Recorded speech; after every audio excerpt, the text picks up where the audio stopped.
me, so I won't bite. 'Cause all of my life I've been astray, but in your arms I'm here to stay. Hey, pretty kitty, come and tame this dog tonight. You can be the one to teach the old dog new tricks. Never run away to go and get his kicks.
Our graduating seniors.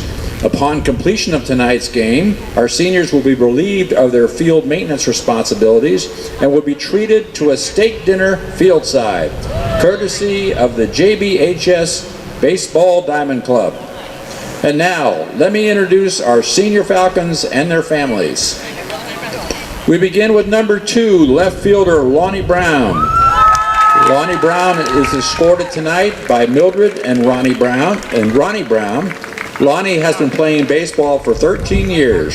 His favorite Falcon baseball moment was beating Martin County High School for the JV championship.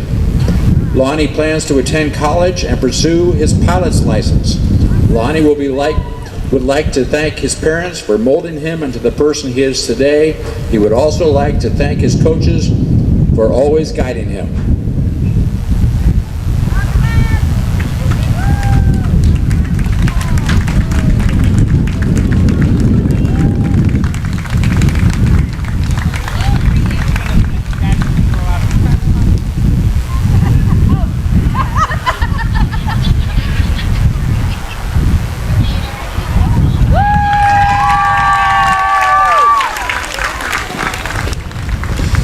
Next, number 3, second baseman, Cade Cruz. He's escorted tonight by his parents, Valerie York and Lane Cruz. Cade has been playing baseball for 13 years. He volunteers with the Miracle League Network. Cade lists winning district's freshman year as his favorite Falcons baseball memory. Cade's plans for the future are to attend Palm Beach State College, where he is committed to play baseball. Cade would like to thank his family and coaches for pushing him every day to be better.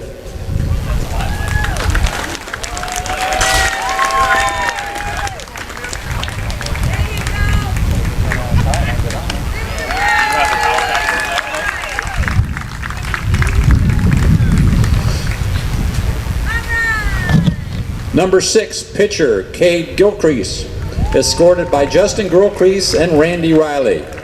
Cade has been playing baseball for 14 years.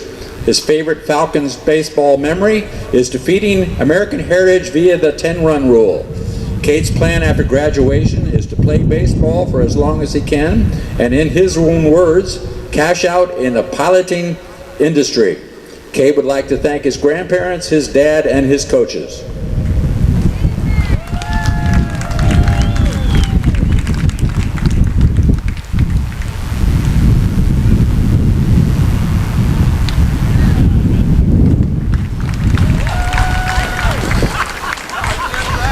Next up, number 7, pitcher, left fielder, Kyle Derenbacher. Escorted by his parents, Stacy and Dave Derenbacher, Kyle has been playing baseball for 15 years. He has volunteered with Surf Riders, River Kids, and the Humane Society. He is an AP scholar and was the MVP for the 2020 JV season. Kyle's favorite Falcons baseball memory is breaking out of his junior year slump and being nominated for TC Palm Athlete of the Week the same week. After graduation, Kyle plans to attend the University of Florida or the University of Central Florida to pursue a degree in business. Kyle would like to thank his family, especially his parents, for always pushing him to be his best, his coaches throughout the years for always being there to teach and grow his game, and his teammates and fellow seniors for always being there for him and having his back.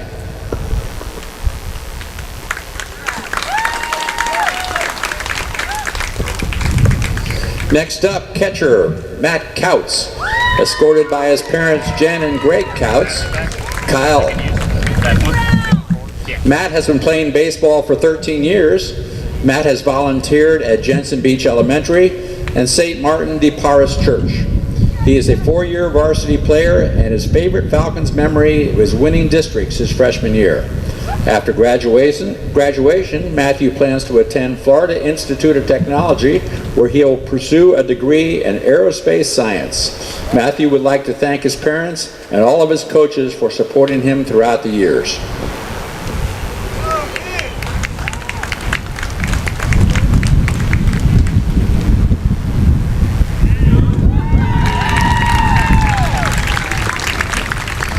Next up, number 9, Ryan Tobias, escorted by his mother, Vicky Tobias. Ryan has been playing baseball for 12 years. His favorite Falcons baseball memory was winning districts his freshman year. After graduation, Ryan plans to go to college and pursue a degree in environmental sustainability. He would like to thank his parents, teachers, and all of his coaches for the past 12 years.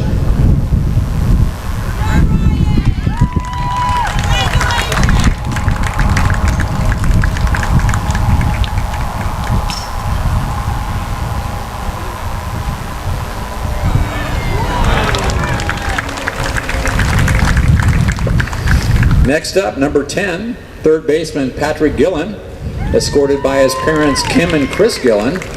Patrick has been playing baseball for 13 years. He has volunteered at Jensen Beach Elementary and St. Martin de Paris Church. Patrick's favorite Falcons baseball memory is winning districts his freshman year. After graduation, Patrick plans to attend Calvin University in Michigan, where he has committed to play baseball. He would like to thank his parents, brother, and coaches and teammates.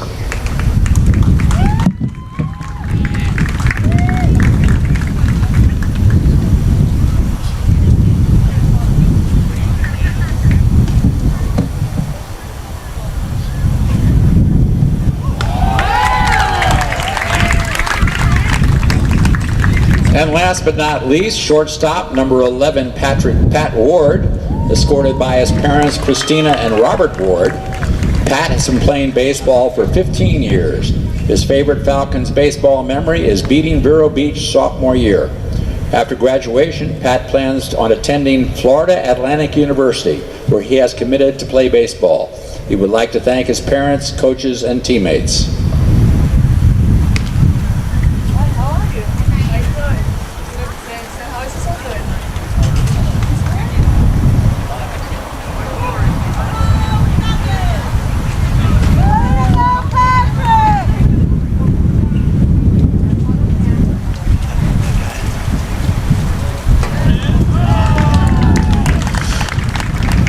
Congratulations, seniors. We wish you all the best in your future.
have the one. Chip is always a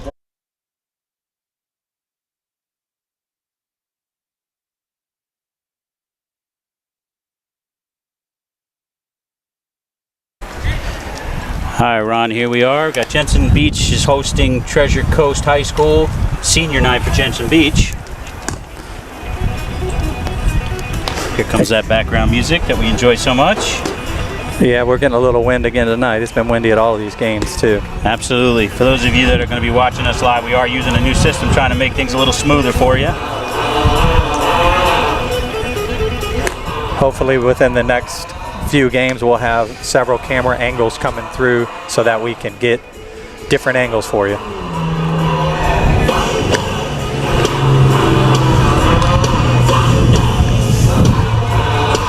If you do hear us cut out, we'll put regular music on because this could be a YouTube violation with this music being played, so we'll see you in just a moment.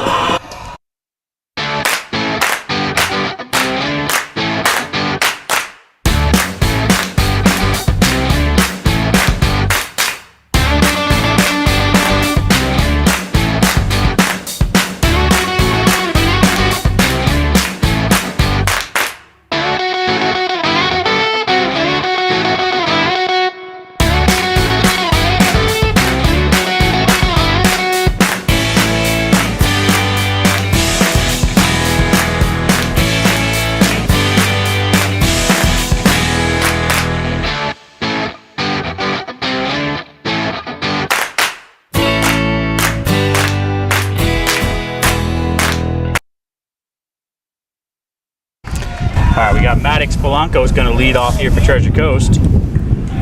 Number 22. You can hear that wind kicking, that's for sure.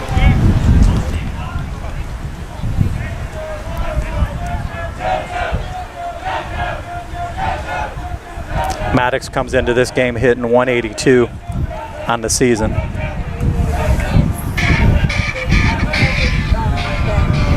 First pitch is in there for a strike. Strike one.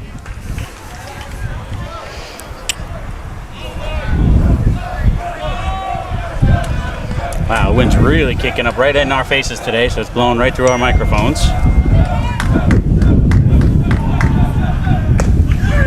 Here's another strike, strike two.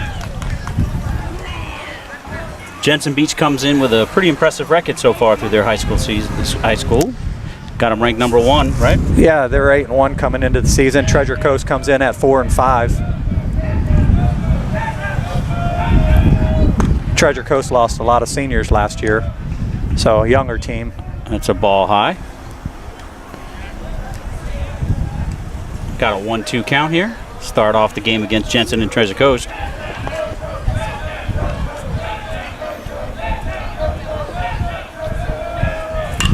Ooh, off-speed pitch. Fouled out of play. Yep. Still count remains 1-2.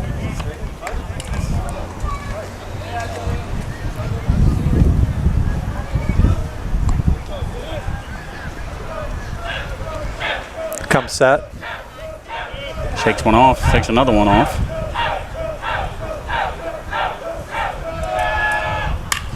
Popped it up. Popped up in the infield. Looks like Patrick Ward shortstops under it and makes the play. Out number 1 here in the top of the first. Now batting the center fielder, number 23, Jacob Swazo. Jacob Swazo, number 23 for Treasure Coast, comes to the plate.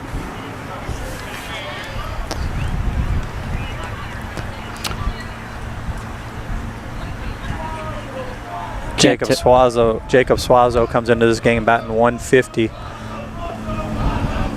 Hasn't really caught fire yet. Last year he hit extremely well. Off-speed pitch in there for a strike.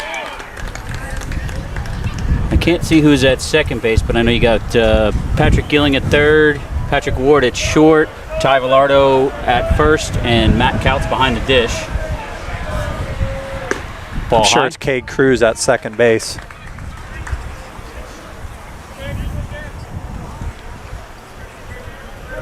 One count here, 1 out, top of the first.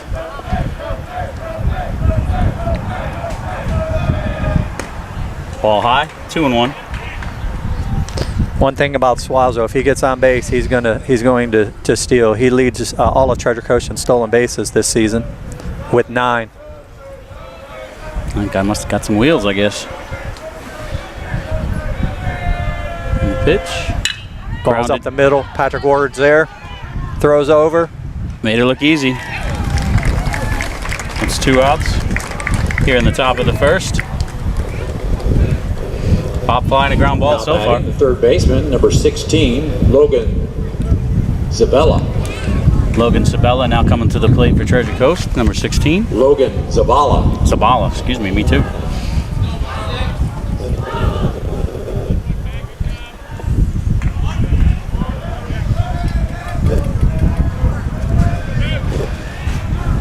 Ball high, 1-0.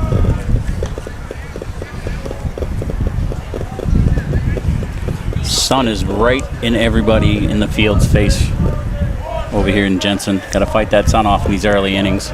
Zavala's a sophomore hitting 280. Gets a strike low for 1-1. That one looked like it was low and outside to me, but I'm behind the fence.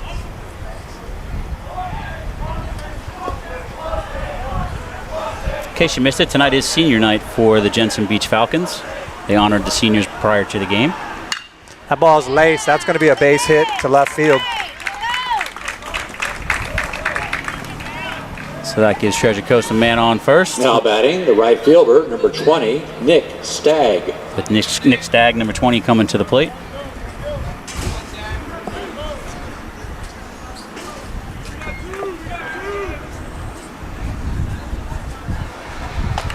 Taking the signs from his coach. Nick Stagg's a junior, hitting 278 on the year. Got a decent lead over there at first. Ball high. 2 outs. He does have a double this year, so a good time to poke one in the gap here to score a run from first. Decent runner at first base. Ty Villardo's over there holding him on. Fouled it off back right by us. Back to us.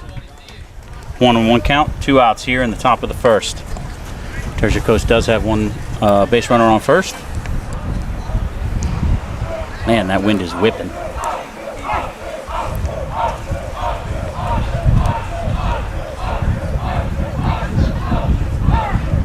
Time called by the catcher.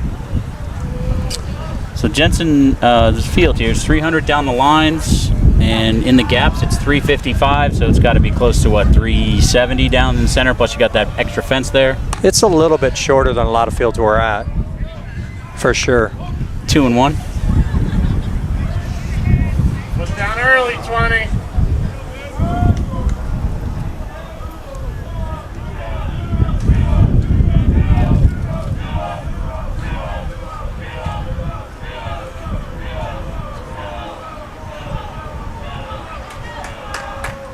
Ball delivers high. 3-1. 2 out, 3-1, man on first. Matt Couch goes out to talk to his pitcher, settle him down a little bit. You can see that left fielder shading his eyes already from that sun. It's definitely tough right now. The only added advantage is that wind is blowing in, directly in. So anything above a line drive's probably going to be held up some by this wind. Got a little bit extra on that lead over there at first. Ball high, ball 4. So got a man on first and second, 2 outs here in the top of the first. Now batting, the first baseman, number 3, Kyle Peterson. Kyle Peterson comes to the plate for Treasure Coast. Jackson Rankin's on the mound for Jensen this evening. Got those first 2 batters really easily. Pop up to the shortstop, and a ground ball to the shortstop. Then gave up a line drive in the 6th hole, and then just walked the last batter. Well, like they say, still 1 pitch away from getting out of the inning. Yep. This is Kyle Peterson hitting right now.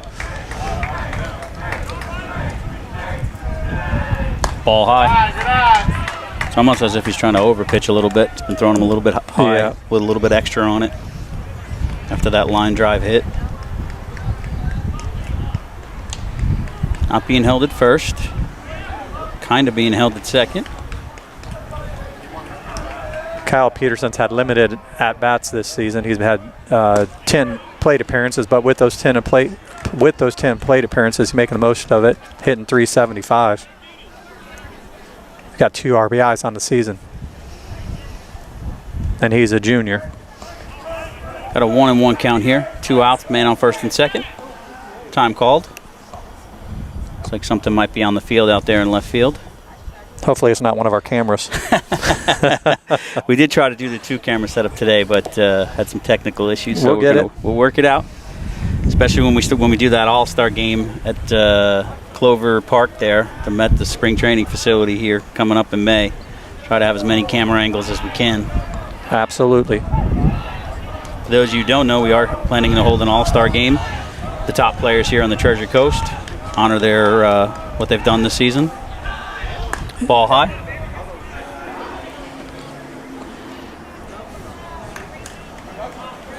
If you want to know more information about the All-Star game, just hit us up at premierexposuresports@gmail.com.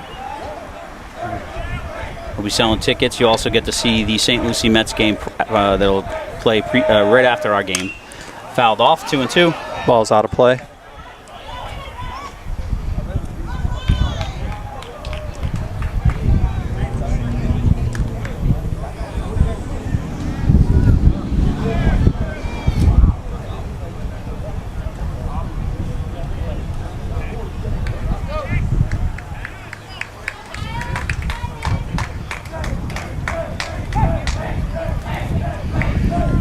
Two count. Rankin comes set, getting the sign.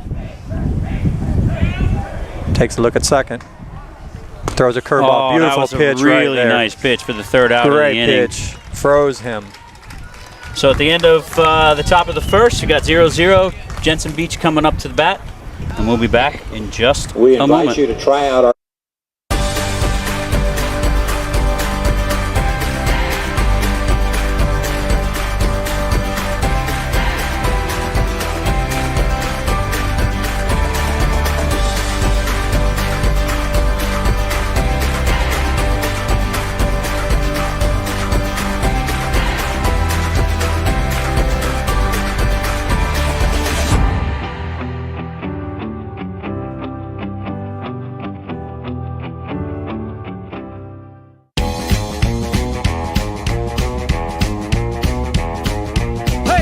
kitty, you're looking so good tonight. Gonna tame a dog like me so I won't bite. 'Cause all of my life I've been astray, but in your arms I'm here to stay. Hey, you pretty kitty, come and tame this dog tonight. You can be the one that teaches the old dog new tricks. Never run away to go and get his kicks.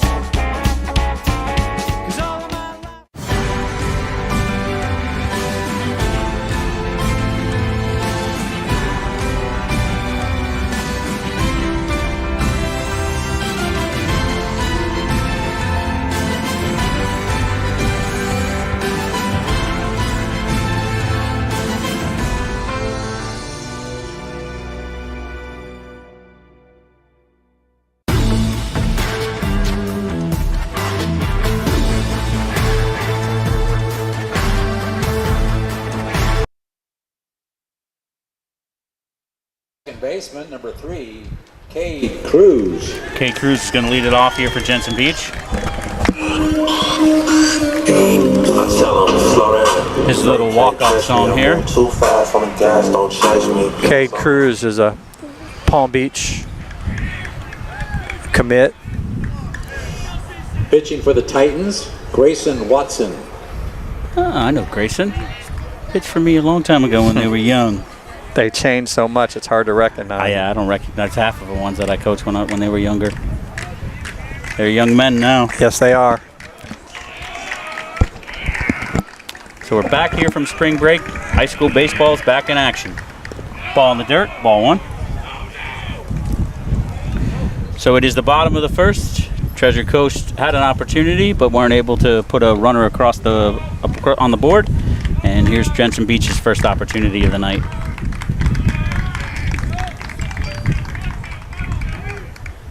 Ball inside. Ball comes in at 79 miles an hour.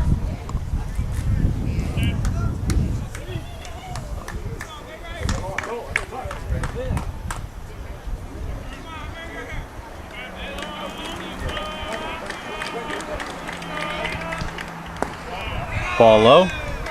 3-0. Ron and I had an opportunity to talk to the umps for the game tonight. We had a little fun with them. Told them they can go back and look afterwards and see if they missed anything. They thought that was funny.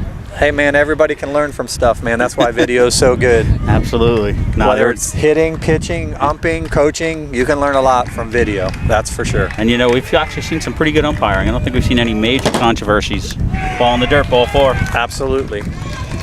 In the games that we've live recorded, maybe some minor stuff. Now batting, the right fielder, number 13, Chris Kinnear. Chris Kinnear is coming up for Jensen. He's one of the top pitchers right now on the Treasure Coast. Am I right on that one? Yeah, he's got a 0 ERA right now, and I believe he may be the top in strikeouts also.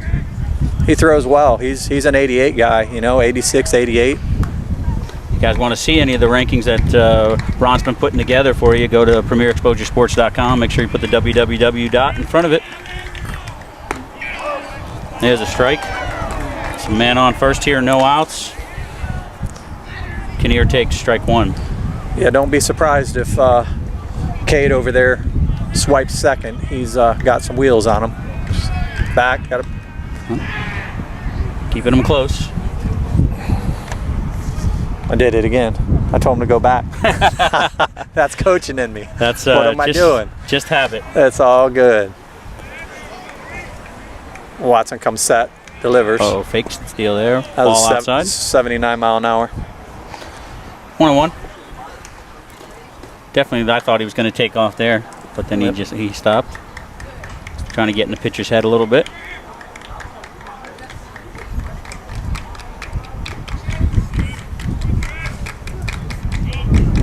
Time called by the batter. Kinnear's batting 375 on the season. Getting 375 out of a player, plus he's your top pitcher. Yeah, he's got 7 RBIs. If he's hitting in the 2 slot with 7 RBIs, that's great. Just down the first base line, just foul. He does have Strike a double 2. this year also.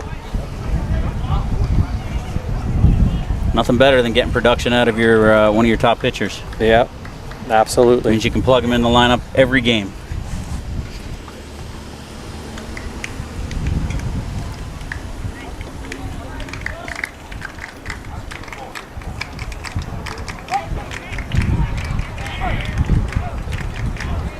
Watson taking the sign. Cruz is close to first, takes the lead now. Not as much as he had previously. Ball gets away Yep. from the catcher. He's up easy at second, looking 3. Oh, thought about it. He thought about it. He did think about it. So he moves over to second. That makes it a 2-2 count now. Still no out here in the bottom of the first. Jensen looking to capitalize on the walk to start the game. Man, that wind is whipping. It is definitely. Maybe once the sun goes down, it'll die down a little bit, I'm hoping. Yeah, Cruz does lead Jensen Beach in steals with 7 this season. Might even have the opportunity here to take third. Yeah, they're not holding him. They're really not holding him. Grayson's looking at him. That's a ball inside. I don't think he's going to do it here with a 3-2 count.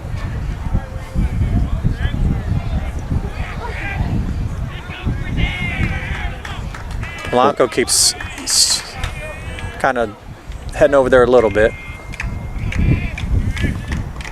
Now he's back out. Right now is the time.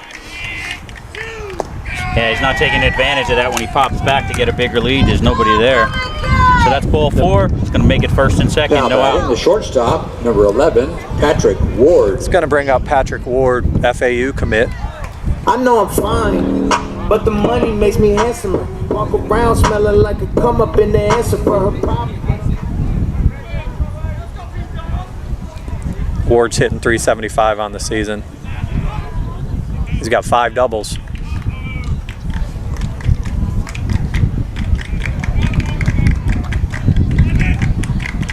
Takes off the Takes third. off, cruises a third, in Wow, he easily. was- yeah, very easily.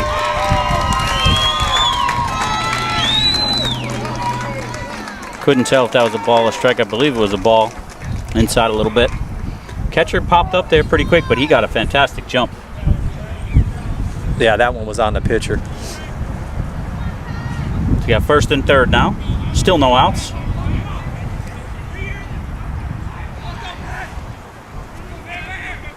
Kinnear's got a decent lead over there at first. See if they try to do something here with this first and third situation. That's a ball. 2-0. Grayson sitting around 79 miles an hour. You know, as a coach now, he's a little bit all over the place as a pitcher. Maybe you don't have Kinnear steal second just until he starts throwing strikes, you know? That's a thought.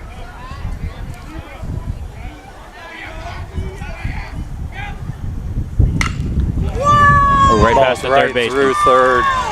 It's going to score a run. Patrick Ward's going to add to that 375 average. Hard ground ball right past the third baseman.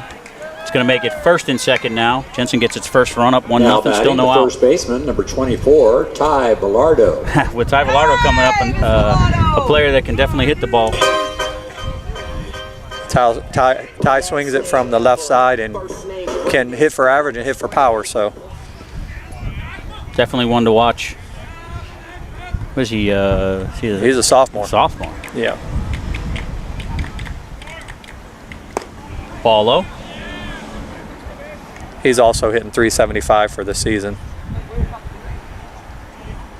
8 RBIs and 3 doubles.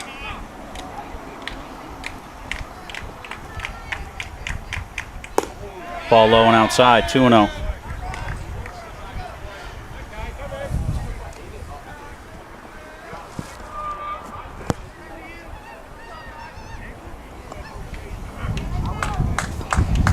You know, it's funny. I looked at the weather before we came. Like, oh, yeah, it's going to be in the 70s, but when you had that wind to it and the sun going down. I prepare, man. I know it's going to go down and get colder. I brought my windbreaker.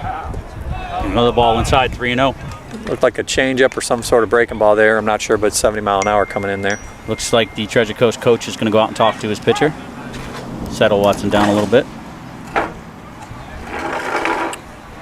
So in between innings, half innings, we'll be playing some commercials from our sponsors. So we definitely like to thank those that sponsor us. Absolutely, and there's still a lot of games left. So if you can get in on sponsoring us, you know, we will build a commercial for you. We play it at all games, and it's always reviewable at YouTube. So people go back and watch these games. So commercials aren't only seen during the game; they're also seen when people go back to watch the games. And at the end of every game, we pick up 1 or 2 players of the game, and we try to interview them, and they become the Marco's Pizza player of the game. They receive a hat from us as well as a free pizza from Marco Pizza. Can't beat free pizza. Blue's taking a slow stroll out there, saying, all right, let's go. So we got a 3-0 count here. First and second, no out. Jensen already on the board, 1-0 over Treasure Coast here in the bottom of the first. I would say he'd probably give him a green light, but with him struggling a little bit, I don't think he's going to give him a green light here. Yeah, with the pitcher struggling, yeah, definitely not. Although, it's probably, you know, the other side of that, he's probably going to throw one right down the middle, right? That's what he's going to try to do. Yeah, so if it's there, maybe. No, didn't matter on that one. It's ball 4. So we're going to have bases loaded here in the top of the first. Already 1 run scored and no outs. It's going to bring up the 5th batter for Jensen Beach. Now batting, the left fielder, number 7, Kyle Derenbacher. This is Kyle Derenbacher. He's one of the seniors tonight. Celebrated with his parents.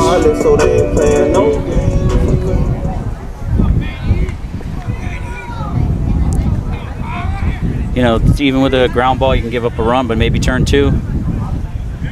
And some of the struggles. There's a nice pitch. Smoked to the 5-6 hole. Yeah, that's that was hit hard. Most likely score 2. He's coming around. He ain't even going to make a throw. Velardo's going to stay at second. So that's going to be 2 more for Jensen. They're going to lead 3-0 so far here in the bottom of the first. I have to say, Derenbacher's hot this year. He's leading the team at a 4.29 average. And he smoked that one right past the shortstop. He's having a fantastic year on the mound and as a position player and hitter. Gillen. This is another senior, Patrick Gillen, number 10. He's the third baseman for Jensen Beach. He's a Calvin commit.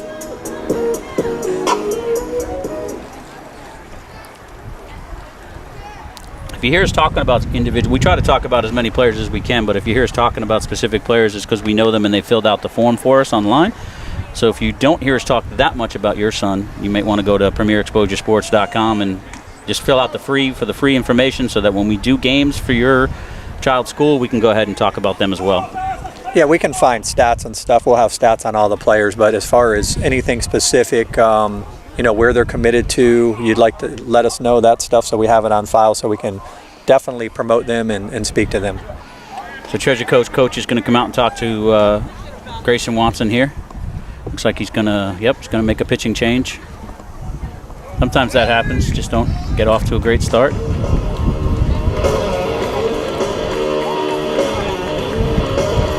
So we'll be back while they go ahead and change the pitcher. Stay tuned. Hey, this is Dr. Andrew Turk with Turk Advanced Dental Arts. He's so fastidious with what he does that it's like there was no work done at all. Our vision is to change the perception of dentistry. Our goal is to create an enjoyable experience for you and your family at the dentist. At Turk Advanced Dental Arts, we accomplish that. I just happened to be driving along Map and saw Dr. Turk's office, and I thought, well, this is really close to my house. So I called and they got me in the very next day. Everyone was great, they were sweet. It's totally different experience than your normal dental office. Oh, Marco's Pepperoni Magnifico. Classic and Old World pepperoni on one pizza, and a large is just $9.99 when ordered online? The phrase slice of heaven comes to mind. Marco's, pizza lovers, get it!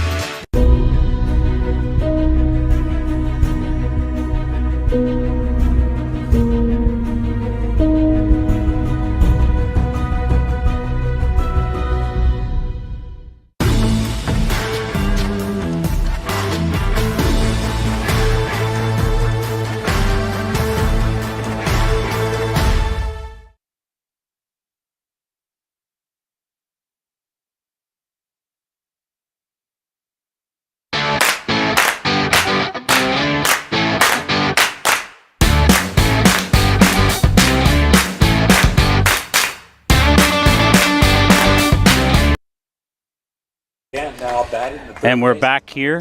Patrick Gillen. Patrick Gillen at the plate. Got number 19, Grayson Cripps on the mound now for Treasure Coast, replacing Grayson Watson. Got bases loaded here. I'm sorry, first and second. It's 3-0 Jensen already with no out. Sorry, Ron. No problem. Didn't mean to step on you. No, my bad.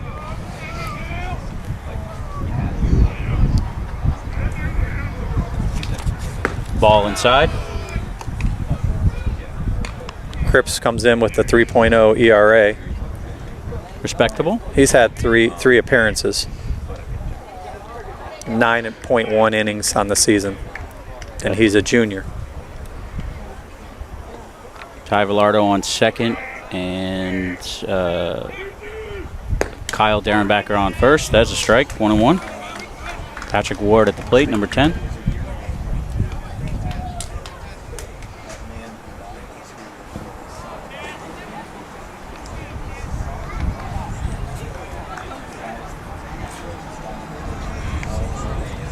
Looked like a changeup right there at 62 mile an hour.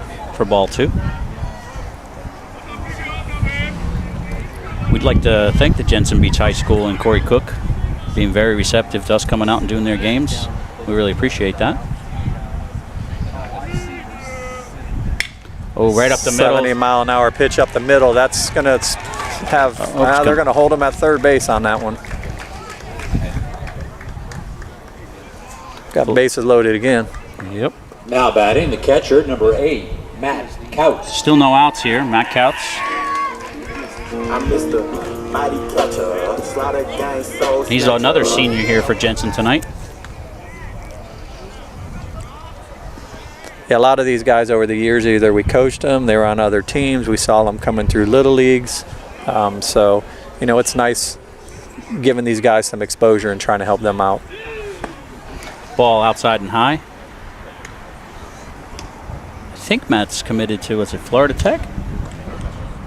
No, not to play baseball. Yeah, I think he's going there. He's going there for an engineering degree. I believe so. Yeah. I didn't even committed for baseball. Popped it up. Ball came in at 75 mile an hour. On the right field line, foul territory, and Makes caught. the play. Ty Velardo's going to tag.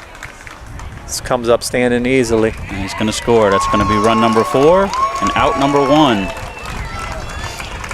So a nice sac fly there by Matt Couts. That makes the first and third. As Kyle Derenbecker tagged up as well and moved to second. He's going to bring up third. Going to bring up number 2, Lonnie Brown.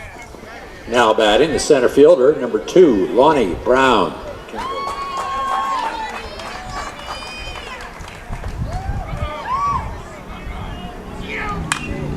Another pop fly, foul territory here. Catcher's going over for it.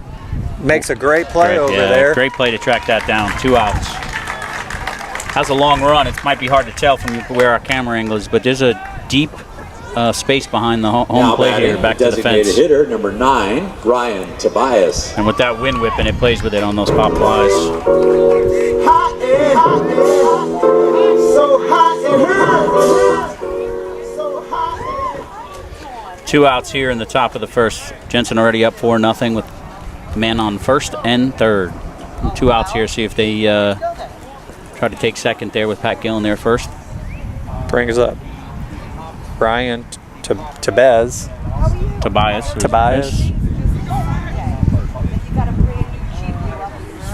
Decent lead over there at first. It's an off-speed pitch, but high. Ball 1.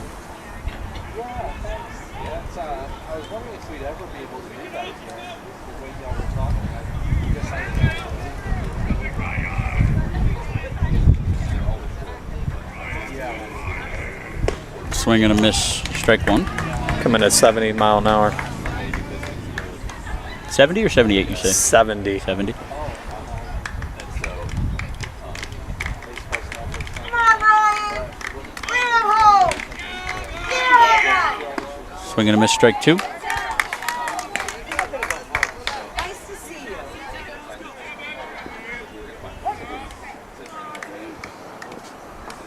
Ryan's had limited plate appearances with 7, batting 143. As an off-speed pitch for strike right there. 3. Great off-speed pitch right in there. So we're going to be back for the top of the second. We'd just like to thank one of our sponsors, and you can see their commercial here. Hi, I'm Mike Higgins. I'm a husband, a father, a man of faith, a Vero Beach native, and a realtor with Dale Sorensen Real Estate. I'm passionate about the area.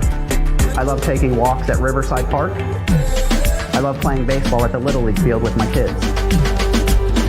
I love what this town has to offer, and I love offering that to other families. I would love to help you buy or sell a home in Indian River County. My name is Mike Higgins. I work with Dale Sorensen Real Estate. My number is 772-532-8148.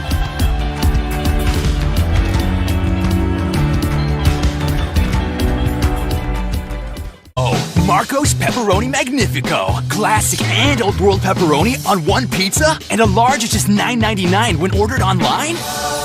The phrase slice of heaven comes to mind. Marco's. Pizza lovers, get it.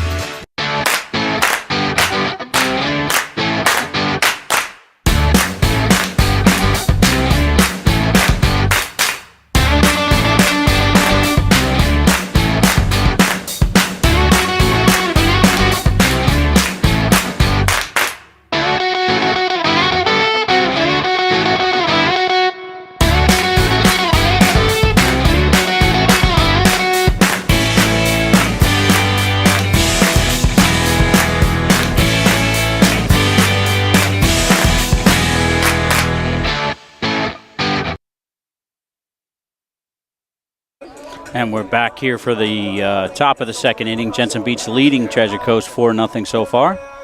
Treasure Coast looking to get some runs across the board here on this top of the second. Leading off for the Titans, the second baseman, number 2, Nick Polanco. Nick Polanco, number 2.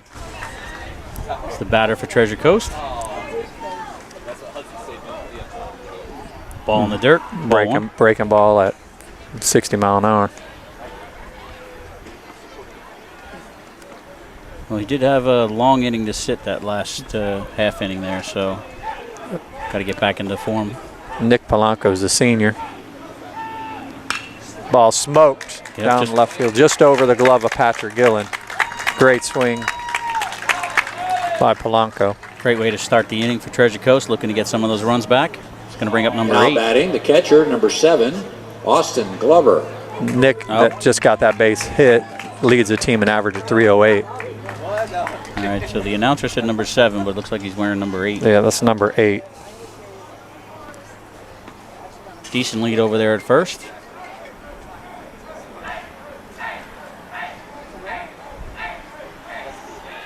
Ball high.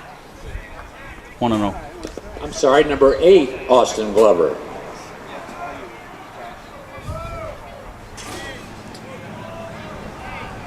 Gets a sign from his coach. Austin comes in this game hitting 125.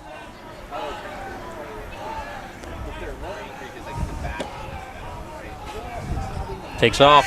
Swing and a Ball's miss. Gets in the past dirt, the catcher. gets past him. Gets the second. Oh, now he's not sure what to do. He's going to be caught between first and second. Maybe he thought it. I don't know what he thought there. I'm not sure. I have no idea. But he did swing, so that is a strike for a 1-1 count. I mean, worst case scenario, it's a foul and they tell you to go back to first base. You stay on second base until they tell you to go back. So no outs here, top of the second. Man on second.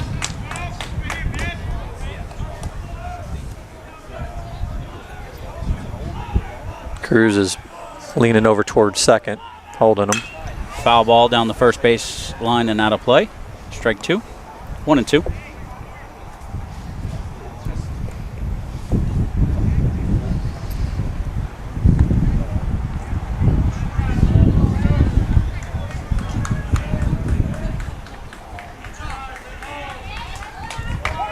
Rankin picks up the sign. Takes a look, comes set. Big lead over there at second. Second baseman looks like, come on. Just batter calls time. I'm not sure what was there going on there between the second baseman and the pitcher.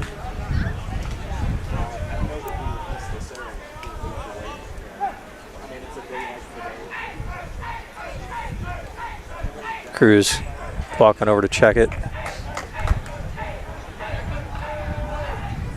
Breaking ball. Gets past the 65. catcher. He's going to stand up 2-2. easy at third. Yep. He got late on that too. Late jump getting the third. Yep.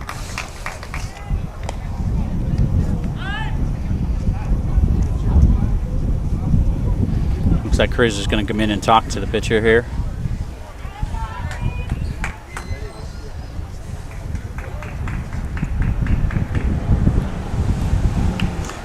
Four nothing here, top of the second.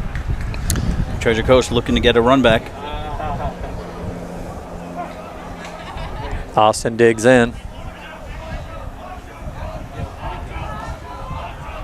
Short lead over there at third. Whoa, right up the middle. That's going to score a run there. That's going to be a hit. Right back up the chute. So Treasure Coast comes out here in the top of the second, gets a run back right away. Now batting, the shortstop, number 4, Ryan Moran.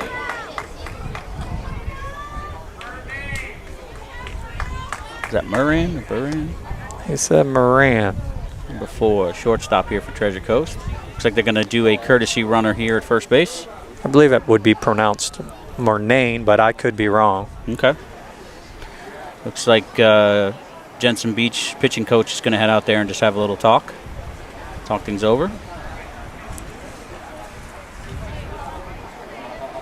If you'd like more, the goal here of Premier Exposure Sports is to give exposure to these players here, give them the opportunity to show video, get some highlights, send it off to college coaches.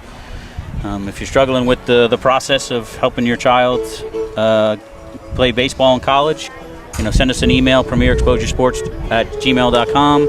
Visit us at premierexposuresports.com, and just we can help you out. We have a platform that's great to use to help search schools and figure out what's the best fit for your son. Yeah, and actually this Sunday we'll be having a free recruiting seminar for anyone that's registered to our website. If you're registered, you'll get an email. It'll give you a link to the Zoom call. Jump on the Zoom call. There's no charge for the service. We're going to talk a little recruiting and ball low in the dirt. Talk a little bit of recruiting. Just got called on a balk right there. He had no stop.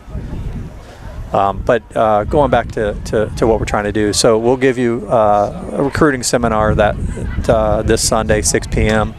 Just register. Make sure you're registered. If you don't know how to register, get a hold of us. We'll help you out. No charge. Just hit us up. So now we got a man on second here. Treasure Coast already got 1 run back. Still got no outs. Ooh, that's a nice pitch. Came in at 74 mile an hour. Got a 1 ball, 2 strike count.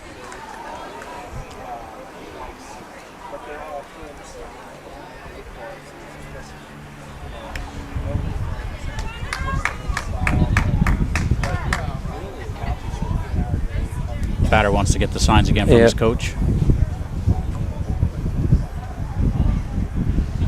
Ryan's looking over there, getting the signs to the third base coach. He digs in. Rankin picking up the signs, takes a look at second, comes set. Bunt. Squares the bunt. Ball gets past the catcher. Foul ball. Good thing he fouled that off. Well, actually, maybe not, because he would have been at third easily. Yeah. Now it's 1-2.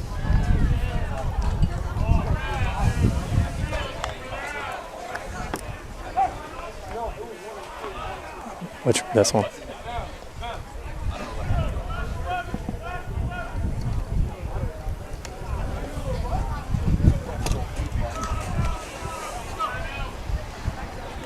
No outs here. 1-2 count. Man on second base. Treasure Coast already has 1 run across. Jensen scored 4 in the last half inning for a 4-1 game. Things have slowed down dramatically Rankin here. stepped off there. Yes, they have.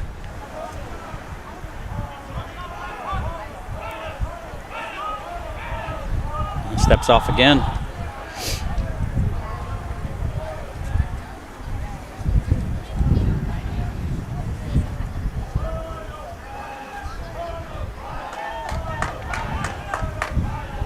Ward's behind the runner.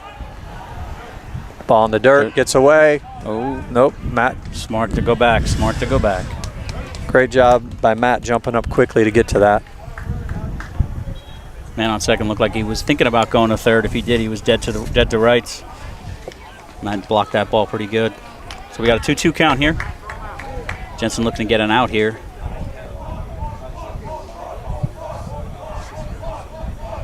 Probably hear the dugout in the background. Come set. Treasure Coast trying to get things rolling. Oh, that's a ball, full count.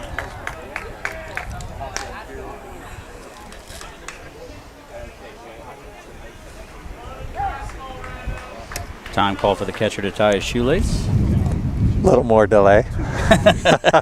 I mean, games always do that, but it's not usually the top of the game second goes they slip. fast, and then all of a sudden it's like, hold on, we're going to have a third baseman tie a shoe, catcher tie a shoe. That's just how it Coaches goes. visit the mound. Yeah. It's baseball, man. That's baseball. I have a guy at work, and he doesn't like baseball. I said, it's an intelligence game. Yes, sir. He got mad at me for a little while. Fouled it off. Stay alive. Full count. Ball came in at 76 mile an hour.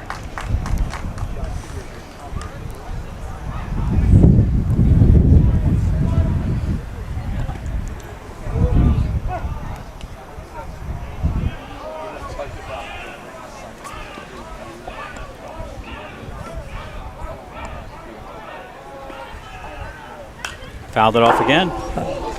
Pump that one up to 78.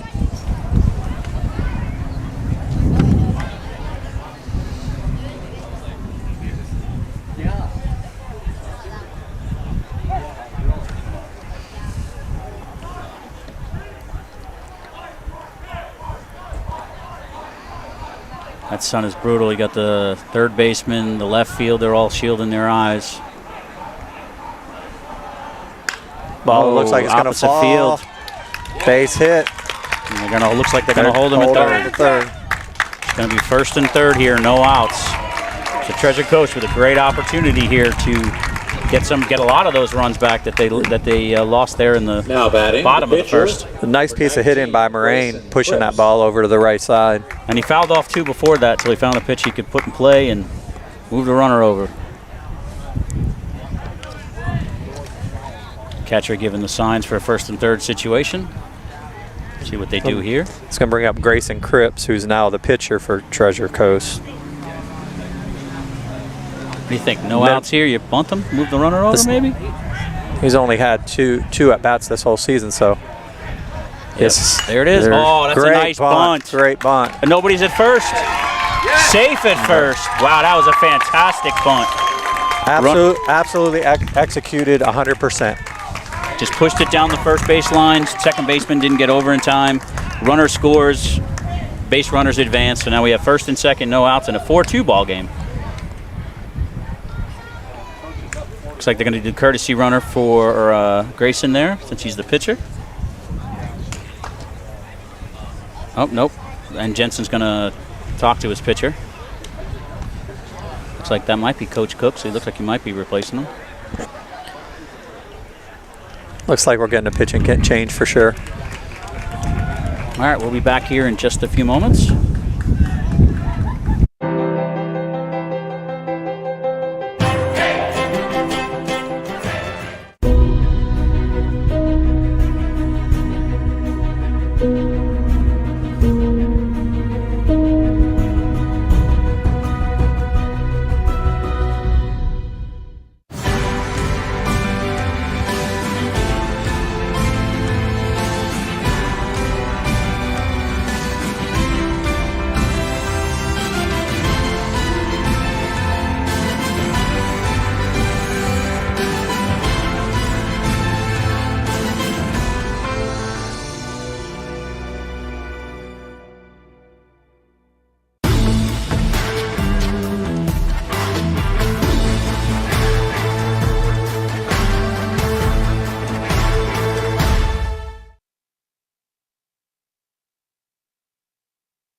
Left fielder, number 22, Maddox Polanco.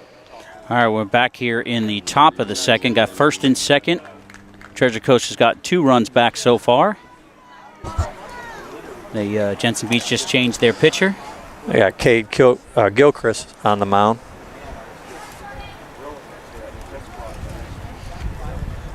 Saw Cade pitch earlier in the season, and we were highly impressed with his being able to locate and change speeds. Definitely. I was telling Ron in between innings how I like games like this where it kind of seesaws a little bit. Oh, that one gets away. I say that, and the first pitch is over the catcher's head. You jinxed them, Ron. You jinxed them. But sometimes when you see a seesaw game, especially when it's involving hits, you know, guys putting the ball in play, bunts, things like that, makes it a little more interesting to talk about. I'm sure the coaches have a different view.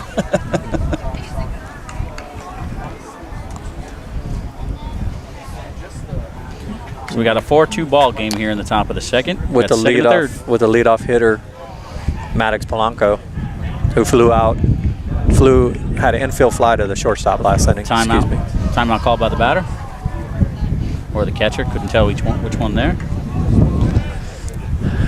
Corners are in a little bit. Actually, everybody's in a little bit. There's a strike on the outside corner.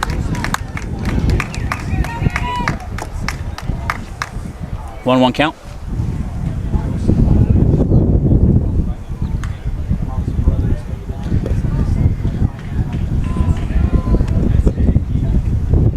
Wind still whipping up here as the sun goes down.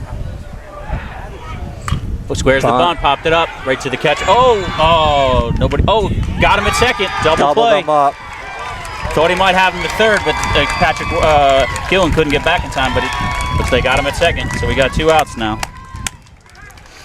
Good awareness right there. He looked at third, turned around, saw it was a possibility at second, and pulled the trigger on it. Center fielder, number 23, Jacob Suazo. That makes it a little more interesting now. Now you got 2 outs, second and third. Terzico still with an opportunity here to tie this game. Suazo grounded out to the shortstop last at bat.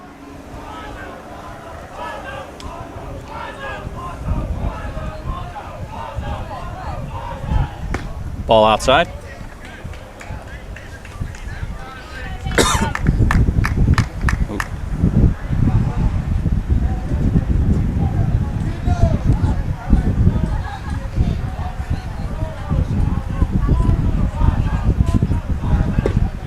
Ball just low. Coming at 80 mile an hour. Man on third is full of chalk on that uniform there. Yes, he is. I like to see that.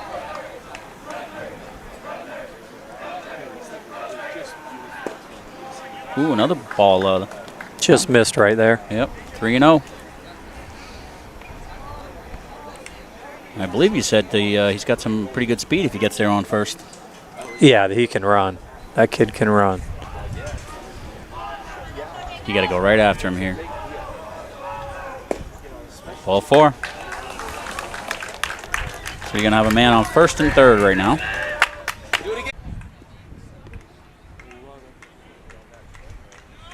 Got a 4-2 ball game here.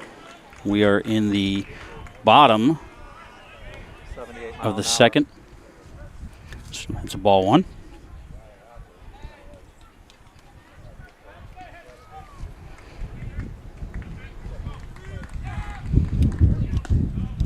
Just up, ball 2.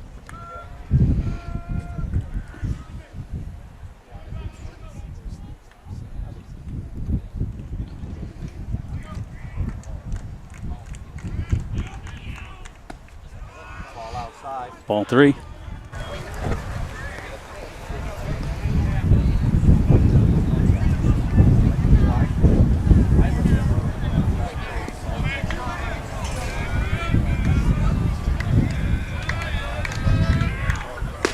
There's a strike. 3-1 count.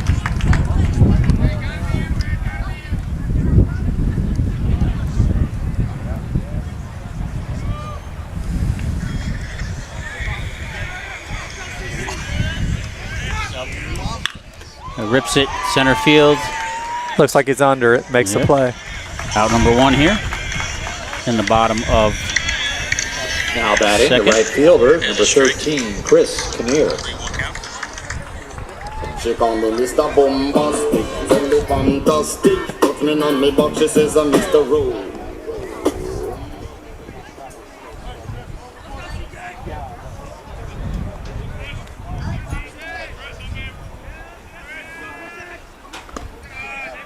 There's a ball. Ball 1. Kinnear had a base hit. I'm sorry, Kinnear walked last at bat.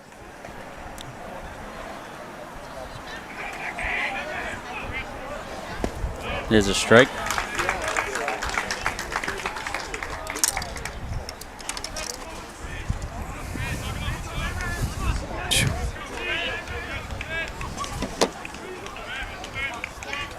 Nice curveball right there. Yeah, in there for a strike. Nice curveball.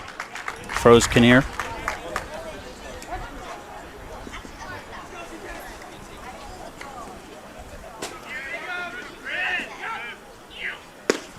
Ooh, just up and out. Ball 2.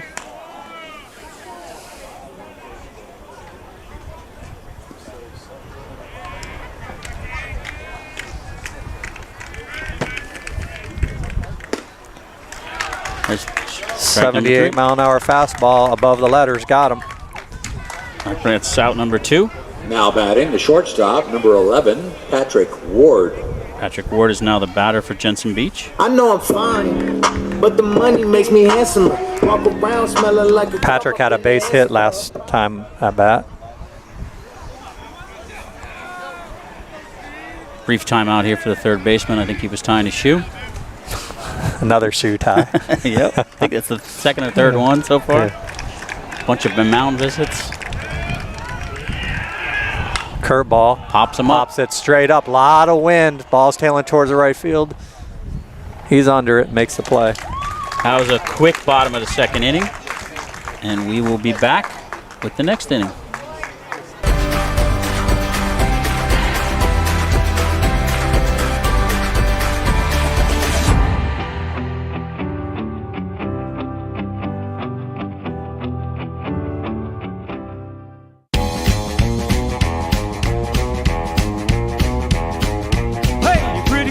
You're looking so good tonight. Gonna tame a dog like me so I won't bite. 'Cause all of my life I've been astray, but in your arms I'm here to stay. Hey, pretty kitty, come and tame this dog tonight. You can be the one to teach the old dog new tricks. Never run away to go and get his kicks.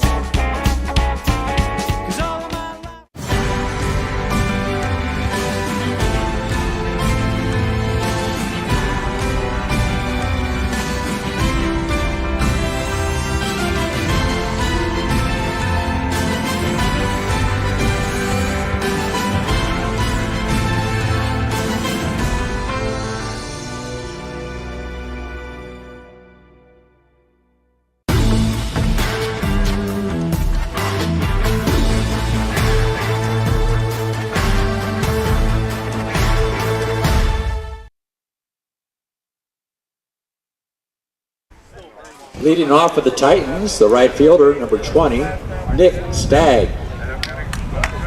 All right, we're here for the top of the third in a 4-2 ball game between Jensen Beach and Treasure Coast. Jensen scored their 4 in the bottom of the first, and Treasure Coast came back in the top of the second and scored 2 runs. Had an opportunity to score a few more, just didn't work out. And then they had a quick bottom of the second, and now here we are top of the third. Looking to get a couple more runs is Treasure Coast. Yep, Nick Stagg's up, number 20. He had a walk and grounded out to third his second at bat. Looking to find his first hit of the ball game. Pitcher's pitching from the windup. Oh, there's a nice off-speed pitch in there for a strike. Actually, I'm wrong. His is his second at bat. My bad. He walked his first at bat. Good pitch. That ball just dropped right out of the zone. Starting the inning off with a little bit more off speed than I think he was throwing in the last inning. Yep.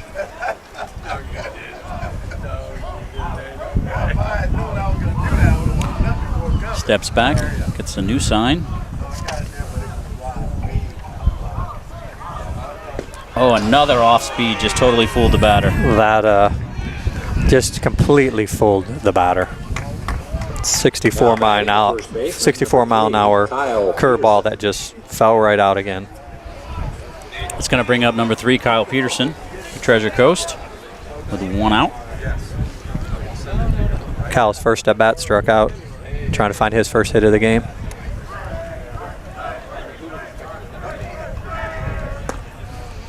Just missed on the outside.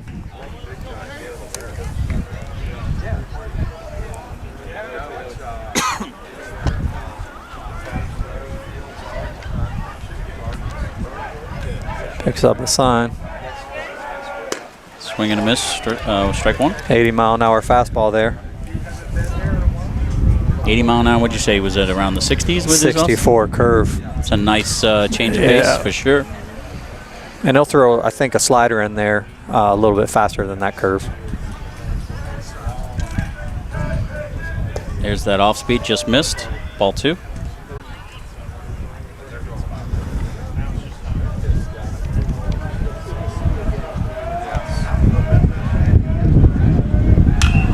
Popped up foul. Possible play on it. Nope. That's out of play. Yep, just the shape of this field. New life.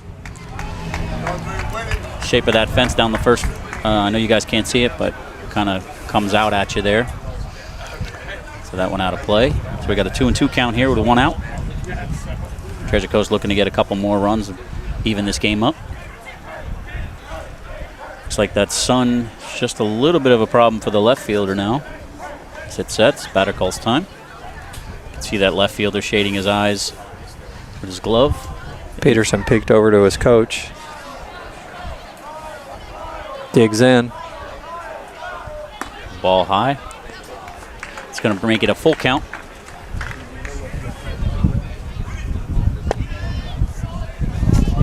As a hitter, got to be smart here. Anything close, got to defend, but you don't want to swing it ball 4.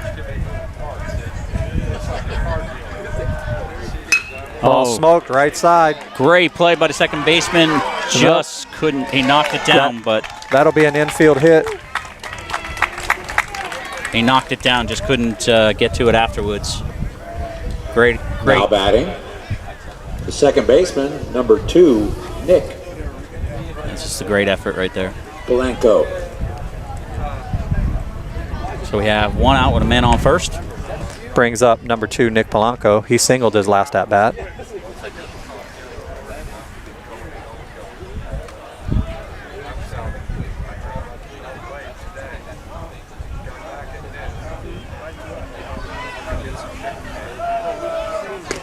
Is that off speed for a strike? Yep, that ball just floats in there at 67 mile an hour.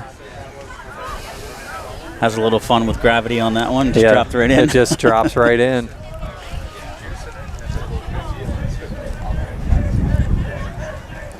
Wish we had a way to track spin rate on this. Throw over. Gets back easy. Well, there's a way, Carl. But I mean, for us, there's a way. You can upgrade the stalker into the next generation and pay $3 grand for it, and you'll get spin rate. Anybody want to sponsor us for that? We can tell you what the spin you rate want is. The spin rate, we'll give it to you. I mean, we use the best. I mean, we got Sport 2 stalker. Takes off for second. Oh, it's almost like a bunt hit.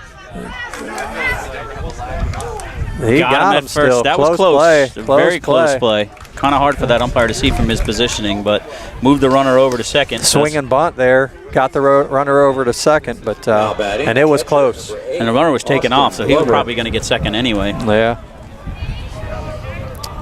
My personal opinion, I think he might have been safe over there at first. I mean, we don't have that camera angle yet, Carl. If we had the camera angle, we'd show the replay, and we might get some people in trouble with that. But, it was a close play. Yeah, that's down the line, too. At the end of the day, it's always an out if the umpire says it's an out. That's right.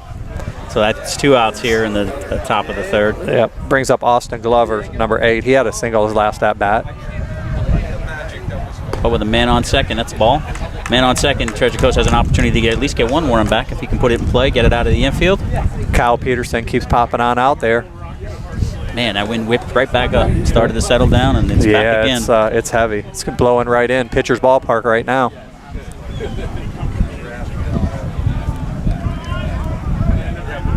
Oh, it's roaring. Ball 2. Yep.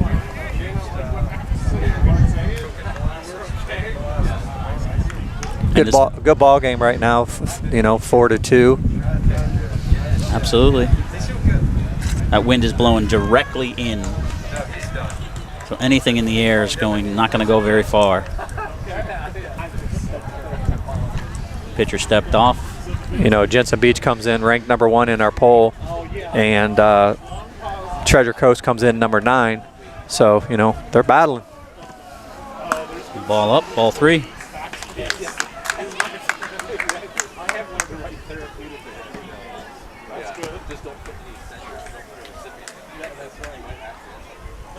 On deck is number 4, is the one I told you earlier. He was on third with all that dirt all over his uniform and chalk. Love that look, especially on those black uniforms. Ball 4. So that's going to make it first and second, 2 outs. Treasure Coast still with an opportunity to get another run here. Now batting, number 4, the shortstop, Ryan Moraine. And it looks like we're going to do a courtesy runner for the catcher over there at first base. Looks like Ryan Moraine is going to be the batter for Treasure Coast.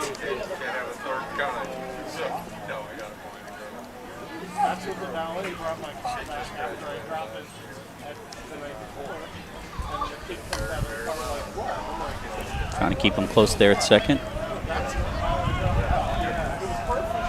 ball up. You see that number at first, the sub in there to the run? Courtesy runner? I didn't. Trying to get a name for you. Matt Couts, the catcher, is going to go out and talk to his pitcher, settle him down a little bit. As soon as we get an opportunity to see who's over there at first, we'll let you know. If we had a camera over there, I could turn. Yeah, we're working on that. That's actually not a bad. I believe it's Harris. Is that number 5? I believe so. I believe I saw number 5. I believe it's Harris over there at first base, but I could be wrong. Getting a big lead, not being held on. But I do know Moraine is up to bat. Time called.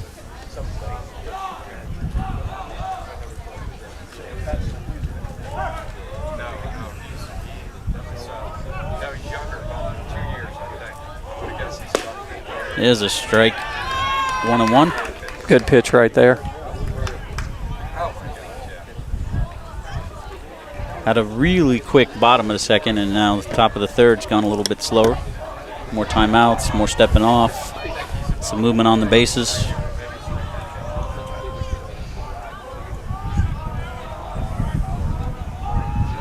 Ball up, good play by Couts back there. Ball got away a little bit from Gilcrease. Count 2-1.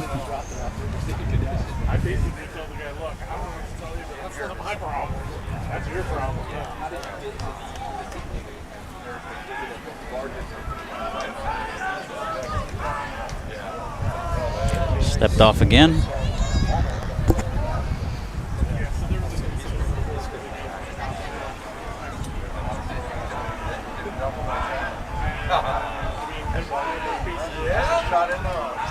Steps off again. Moraine digs in. Ball low. Tried to catch that outside corner, just didn't get a 3-1 count.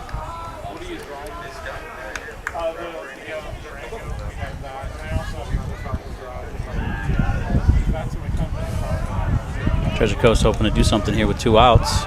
2 guys on base. Oh, just missed, ball 4. 80 mile an hour's outside. So we got 2 outs, bases loaded in a 4-2 ball game. Brings up Grayson Cripps. Yep, and Treasure Coast got a great opportunity here to get some more runs. We were here last inning when they were batting, and they got 2, but they couldn't get the other 2 to tie this game. Yeah, Grayson hasn't had many opportunities but this year to hit, but last inning he, his last at bat, he dropped down a great bunt. I know with 2 outs, looking to swing here. Ball right down the middle. You know, Carl, I want to give also during this give some props to a lot of these guys for the leaders in the area when we get a moment. Sure.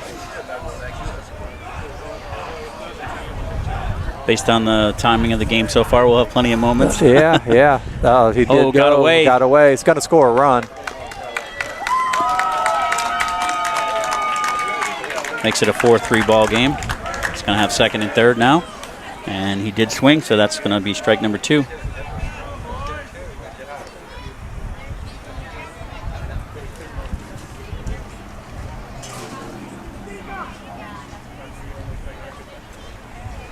I checked with the field umpire to make sure he didn't have a strike on that, but yeah, he did definitely go.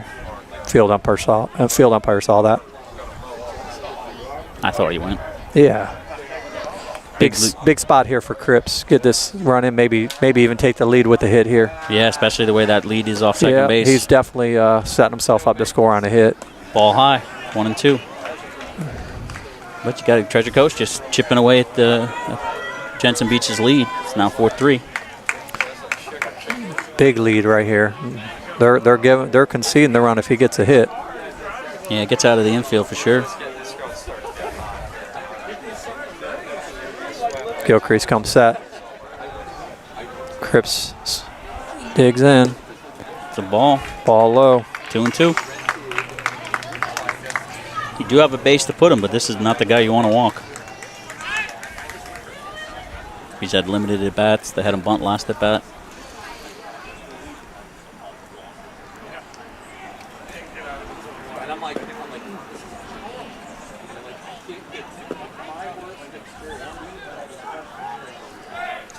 I can tell you though, I've seen Cripps hit previously in on other teams and whatnot, and he has gap power. So if he gets into one, he definitely can send one in the gap.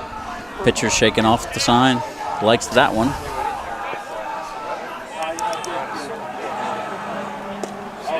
Did he go? Oh, I don't know about that one there. Yeah, I don't think he went. That's hard to call from the field, but that's going to end the top of the third. We'll head into the bottom of the third, and we'll be back in a moment.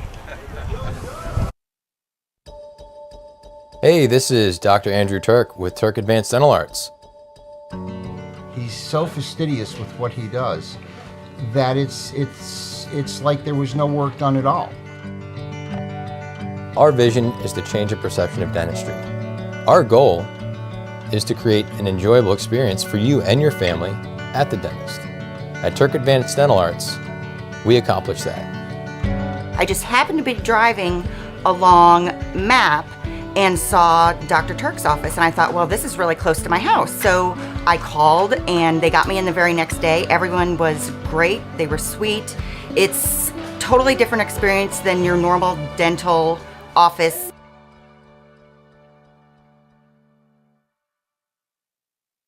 Marco's Pepperoni Magnifico. Classic and Old World pepperoni on one pizza, and a large is just $9.99 when ordered online?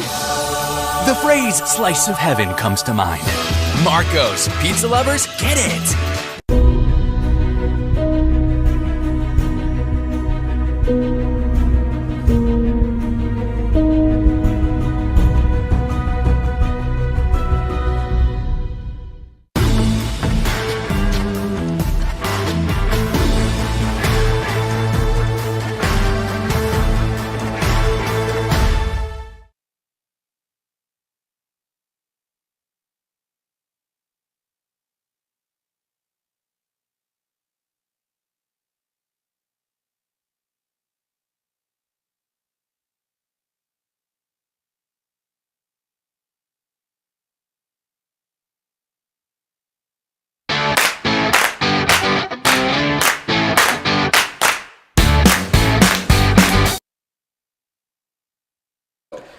So we're back here with the bottom of the third. Ty Velardo is going to be the batter for Jensen Beach. There's a little walk-up song. Hopefully we don't get any copyright. We do not own the rights to this music. It is just being played in the background. That's for the YouTube algorithm and everything else. And here we are to start the bottom of the third with Jensen leading 4-3. Jensen scored 4 in the first. And Treasure Coast been chipping away here. Oh, it looks like a... Wow, way to track that down in right field. That's out number 1 here in the bottom of the third. Now batting, the left fielder, number 7, Kyle Derenbacher. Kyle Derenbacher's, I believe he got a hit. Didn't he run in his first at bat? Yeah, he had a base hit. Ended up scoring.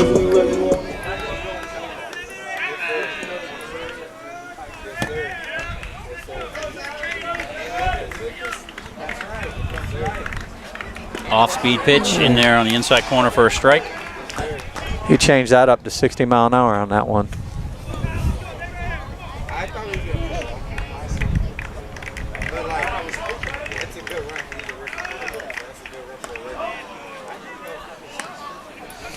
Ball 1. The one thing I would say that I see with Cripps is he slows his arm motion down also when he's changing speeds as he gets older, he's going to have to make some adjustments with that. There's a strike. He's throwing well. 1-2. He's definitely throwing well. Yeah, shut him down pretty quick last inning, and so far it's ahead. Got one out, and he's already got 2 strikes on this batter. Breaking ball there outside. 2-2.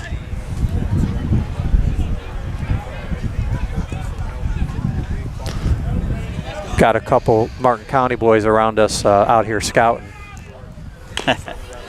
Foul ball down just off the third base side. Still 2-2.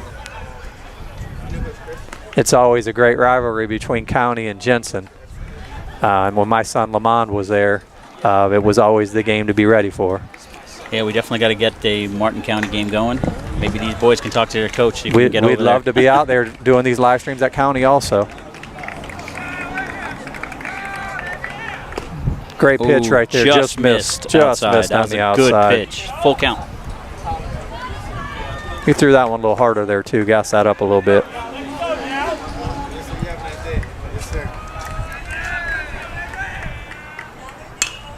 Popped it up. First base. Wind died down a little bit. Right there. That's out number 2. Now batting the third baseman, number 10. He's got good composure on the mound too. Doesn't seem to be phased being full count. Patrick Gillen stepping plate. Calvin commit. He's been hitting well this season. Having a great season.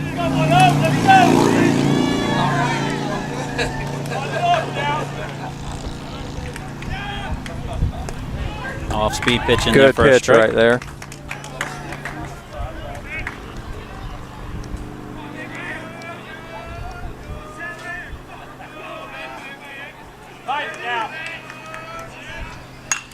Ball's off his hands, but he had enough. Just over the shortstop. Gets a single out of it. Enough strength to hit that off the hands right over the shortstop. A hit's a hit, right? That's right. 2 weeks from now, it'll be a hit in the book. Hey, that's where the gym comes into play, man. That extra strength. Yeah, that's good advice right there. If you're a freshman or sophomore or even junior, senior, you definitely should be in the gym on a regular basis now, working on your strength. That's a big part of this. There's several things. I mean, you know, it's just not the game itself. It's grades. It's the gym. It's, you know, just working when people aren't looking. Attitude, being a good teammate. It all matters. That ball's popped up. Catcher trying to make. Oh, first base calls him off. Makes a play. It's out number. That's ends the inning there. So we still have a 4-3 ball game here going into the top of the 4th, and we'll be back in just a moment. Hi, I'm Mike Higgins. I'm a husband, a father, a man of faith, a Vero Beach native, and a realtor with Dale Sorensen Real Estate. I'm passionate about the area. I love taking walks at Riverside Park. I love playing baseball at the Little League field with my kids. I love what this town has to offer, and I love offering that to other families. I would love to help you buy or sell a home in Indian River County. My name is Mike Higgins. I work with Dale Sorensen Real Estate. My number is 772-532-8148.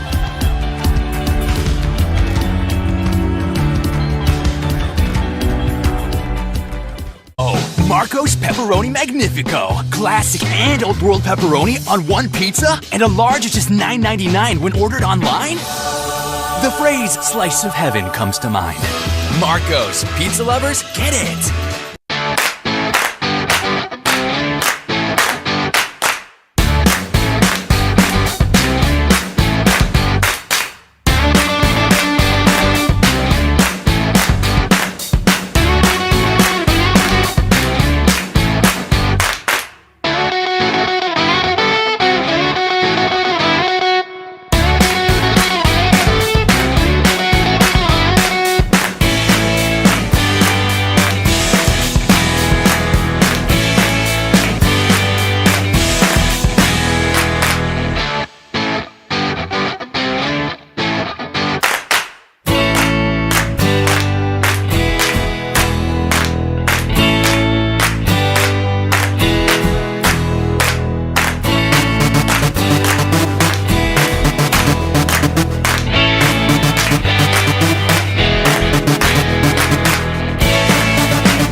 And we're back here for the top of the 4th. Jensen's got a slim lead of 4-3 over Treasure Coast.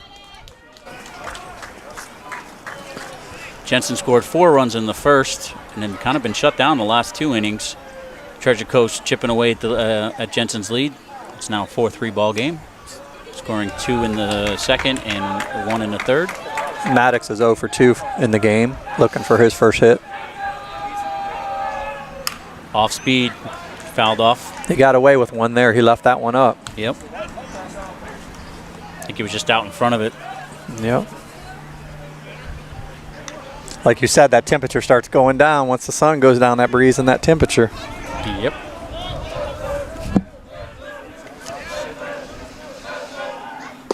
Good fastball right there at the knees. Strike 2. Good way to come out.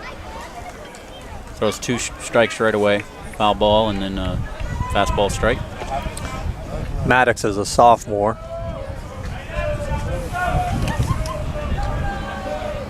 Good pitch right there again. Just fell right out. Batter waited on it, just couldn't wait long enough. Now batting the center fielder, number 23, Jacob Suazo. Jacob Suazo, number 23 for Treasure Coast. Treasure Coast looking to get one more to tie this game up. Right now we got the number 1 team playing the number 9 team, is that correct? Wouldn't be surprised to see a bunt right here with him up to bat. He's swinging away. Foul ball, strike 1. And one of the fastest guys on the Treasure Coast. And if you look where how the catcher's lining up too, you know, takes him out of the bunt situation. Yep. The way he was crouching down with the leg out. Well, third baseman Gillen's playing in a little bit also. Yeah, that catcher's way down. Oh, good stop. Ball 1. But if he bunts to keep it right there, it's going to make it difficult for the pitcher or the third baseman to get there in time.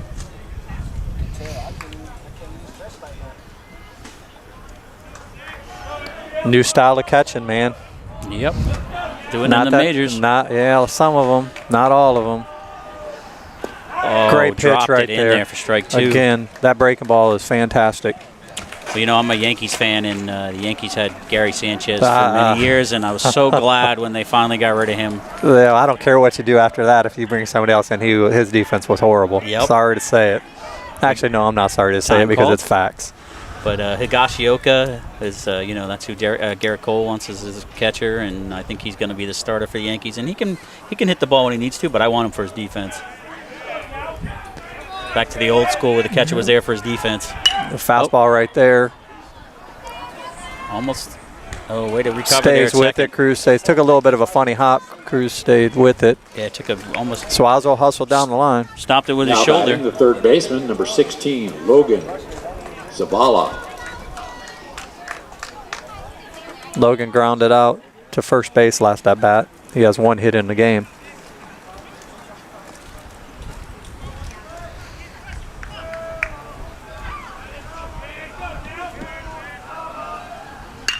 Right up the middle. Oh, great stop. Play. Almost Just got him, missed. too, just then threw it away, so now he's going to go to second. And that's going to be an error on the throw over. Great play. It's going to be an infield single, and then he's going to get second base on the error. It was a great great range. Yeah. I mean, Patrick Ward had Now batting great range right there on that play. I think he just tried to rush that one a little bit. Yep. But that's all right. Yep. Got 2 outs.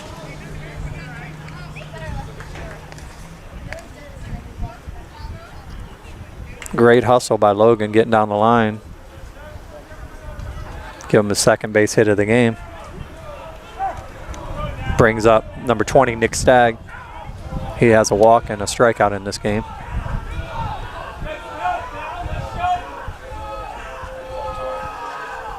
Nice off speed for a strike. Yep. It's definitely when he really tightens that off speed pitch, it drops. Yeah, when you can throw any pitch, in any count, that's what it's all about. Mixing it up.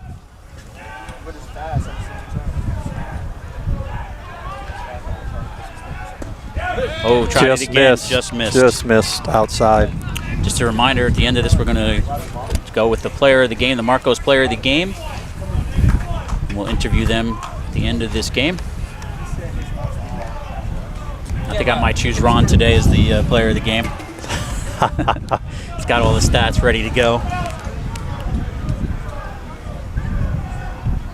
Oh, big man, swing, that big pitch. swing. That pitch is tough to hit. Yep. In case you're not know, Ron's the stat guy, and me, Carl, I'm the tech guy. So we try to keep things rolling here, keep you guys entertained, let you know what's going on out here. Have some fun with it. Fastball. Got him to swing just on the right by him. So that's going to end the top of the fourth, and we'll be back in just a few.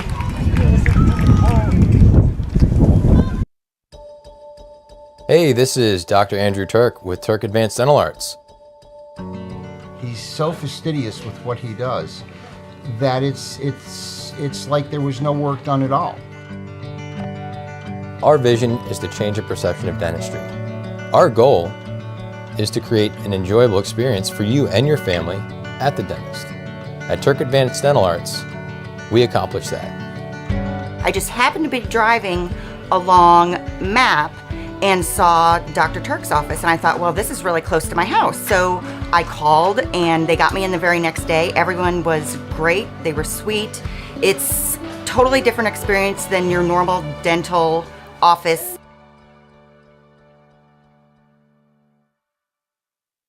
Oh, Marco's Pepperoni Magnifico. Classic and Old World pepperoni on one pizza, and a large is just $9.99 when ordered online?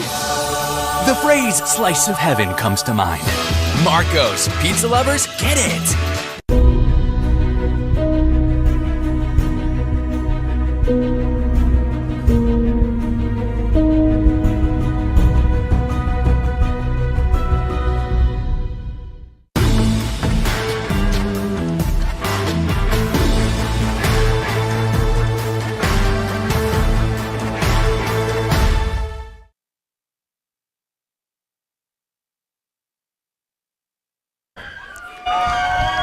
All right, Molly Brown's going to be coming up for Treasure Coast. I'm sorry, for Jensen Beach as we go to the bottom of the fourth, with Jensen leading 4-3 so far. Lonnie Brown flew out his last at bat, actually infield, fly right back to the pitcher. Ball high.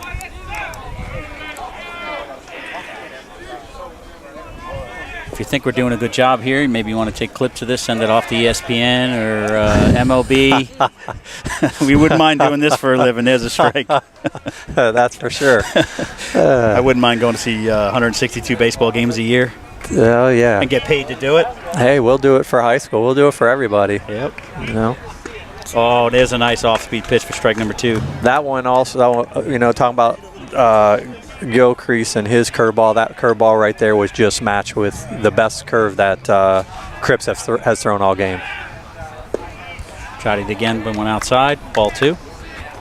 That one he got on top a little more, didn't have as much bite.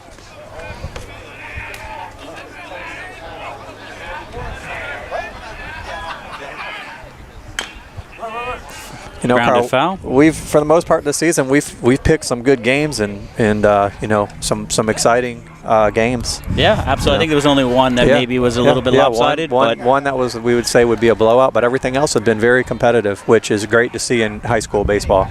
And you know, there's a couple of upsets that I've seen, and I wish we were there for those games because that would have been interesting to. Absolutely. That ball's There's a strike. Great pitch on the outside corner right there. That's out number 1. It didn't look like Lonnie Brown liked that call. Nope. Nope. Not what you want to do right there. Number 9, Ryan Tobias. Because that zone, the next time you get up, it's going to shrink even littler. Tobias now coming to bat for Jensen Beach with his walk-up song. He's going to talk to Coach Cook. Looks like the umpire too. Guess they're asking about that previous pitch. You know, we were talking a little bit about, you know, guys having to work out, you know, make sure you got good grades, make sure your social media is clean. The other thing is just really taking responsibility for your recruiting process. If you're wanting to play at the next level, you know, I'm just seeing so many guys that are lost and they just play this game and they think it's all going to happen for them. And, you know, you got to put in work, whether you do it on your own or how. It's a strike. Nice pitch. Whether you do it on your own, you get with us, we can help you. But however you're going to do it, it takes work. Yeah, So, that old myth of if I'm good enough, they'll find me. That is the biggest myth, I think, in high school baseball. Ooh, nice pitch, and it's got him to swing. Very Strike nice two. pitch. Yeah, absolutely. It's 100% true. I mean, unless you're on that mound and you're in the right places where you get seen on the mound, but as a position player, typically it's hard for these college coaches to get a chance to see that. It's actually a good pitch on the outside. Try to get him swinging on that for ball one. Yeah, I absolutely agree with that, Ron. I mean, just from what I've seen, especially like you said, position players, it's a little bit harder. There's not as many position players on college rosters. Foul back, still 1 and 2. You know, the college rosters, they may carry quite a bit of pitchers, but they're really only going to carry 2, 3 of each position. You know. Yeah, if that. And the thing is that, you know, I hear parents, well, I'll just go here, or well, I'm just going to go JUCO. Well, you're not going to choose where you're going to go. The coach is going to choose where you're going to go. He's going to be the one that's going to want you. Yeah. And well, there's that myth that, like you said, you brought up JUCO. There's that myth that if I don't get recruited, I'll just go play JUCO. And if you think you're going to play JUCO in Florida, you're over for JUCO in Florida is some of the best baseball around.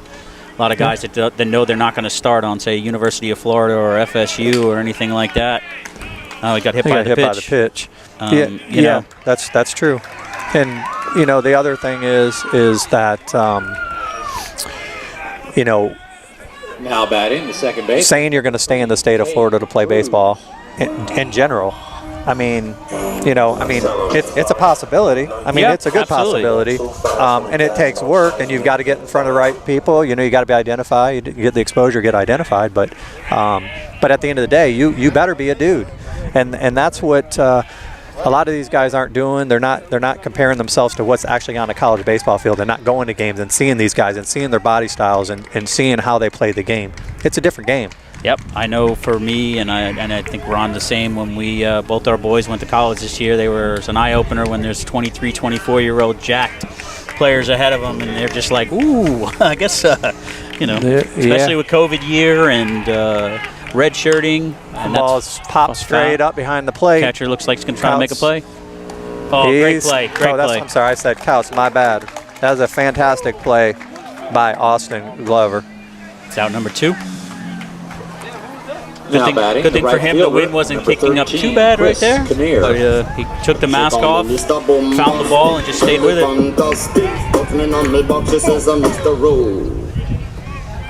Brings up Kinnear. But going back to the recruiting, and I really highly encourage these guys to go to an FAU game, go to a Palm Beach State game. Ripped it third base, great stop. And Good play right there. That will end the bottom of the fourth. Over there. Still 4-3, and we'll be back at the top of the fifth. Got a great game going on here.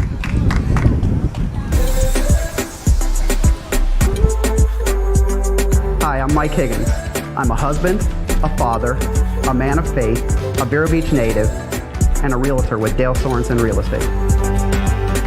I'm passionate about the area.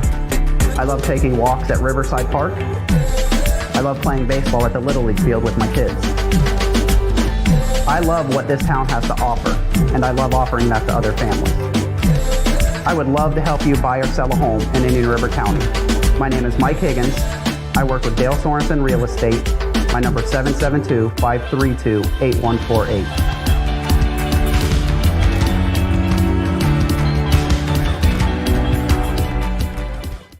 Marco's Pepperoni Magnifico. Classic and Old World pepperoni on one pizza, and a large is just $9.99 when ordered online? The phrase slice of heaven comes to mind. Marco's. Pizza lovers, get it.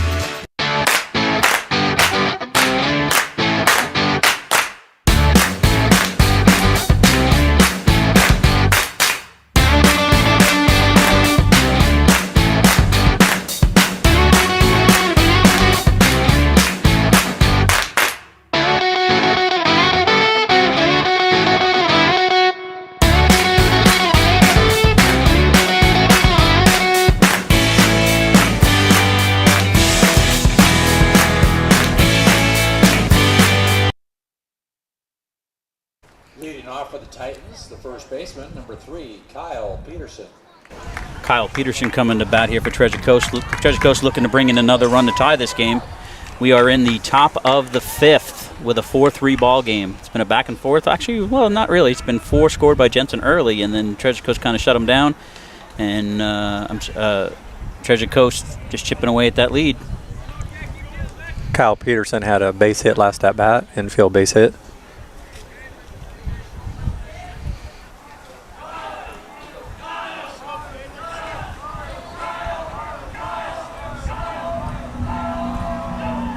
Ball down. Ball 1. You know, I had said earlier I'd like to, kind of talk about some of the guys in the areas that are really shining right now. Hunter Miller, Fort Pierce Central, hitting .667 for the season. Not a bad way to do your senior year. Top batting average in all of the Treasure Coast. And he's going on to University of South Carolina at Beaufort, right? Yes, Beaufort? he is. Yes, he is. Beaufort, yes. He's a premier exposure guy. He gets, premier exposure services. But a good pitch right there. Good pitch right there. 2-1. He has a couple home runs this year too, doesn't he? Excuse me. He has 2 home runs, I believe. Yeah, and that's in here. I was going to go over a couple other things.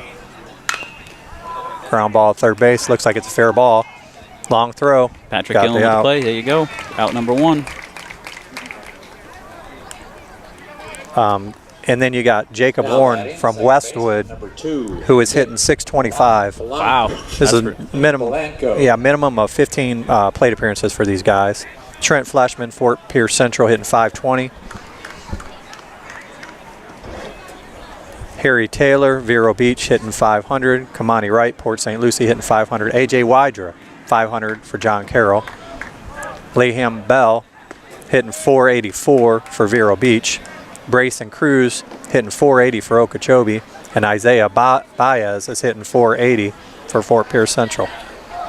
That's some pretty impressive numbers all the way across. Through the season right now, that's some good stuff. 1-0 count. Oh, just missed the outside corner. Ball 2. A couple standouts for RBIs this season. Liam Bell from Vero Beach has 16 already. Jacob Randolph has 14. Trent Fleshman 13, and Hunter Miller 12. Fouled off to the first base side, out of play. That's strike number 1 for a 2-1 count. Trent Fleshman's also leading the area in doubles with 7, with Jacob Warren from Westwood has 6. Harry Taylor from Vero Beach has 5. Patrick Ward, Jensen Beach, in this game tonight has 5. Ty Romans, Vero Beach, has 4, and the list goes on from there for 4. Oh, right back to the pitcher. That's a nice play. Great play right there. Great reaction time. It's out number 2. If you guys want to see those lists that Ron's talking about, you can go right there to premierexposuresports.com. It's right there on the bottom of your screen. We have the listings there as well as the rankings of the teams. Yeah, we'll do the top 10 for the area per category. Going to triples, Bell from Vero Beach has 2, Jake Randolph has 2, and then several guys have 1. Bell also leads the area with 3 home runs out of Vero Beach, with Hunter Miller having 2. Conrad Birch from Martin County has 2. Swing and a miss, strike 1. Like I said earlier, also in this game for Treasure Coast, Jacob Suazo from Treasure Coast is 9 stolen bases. And also another player in this game, Cade Cruz from Jensen Beach, has 7.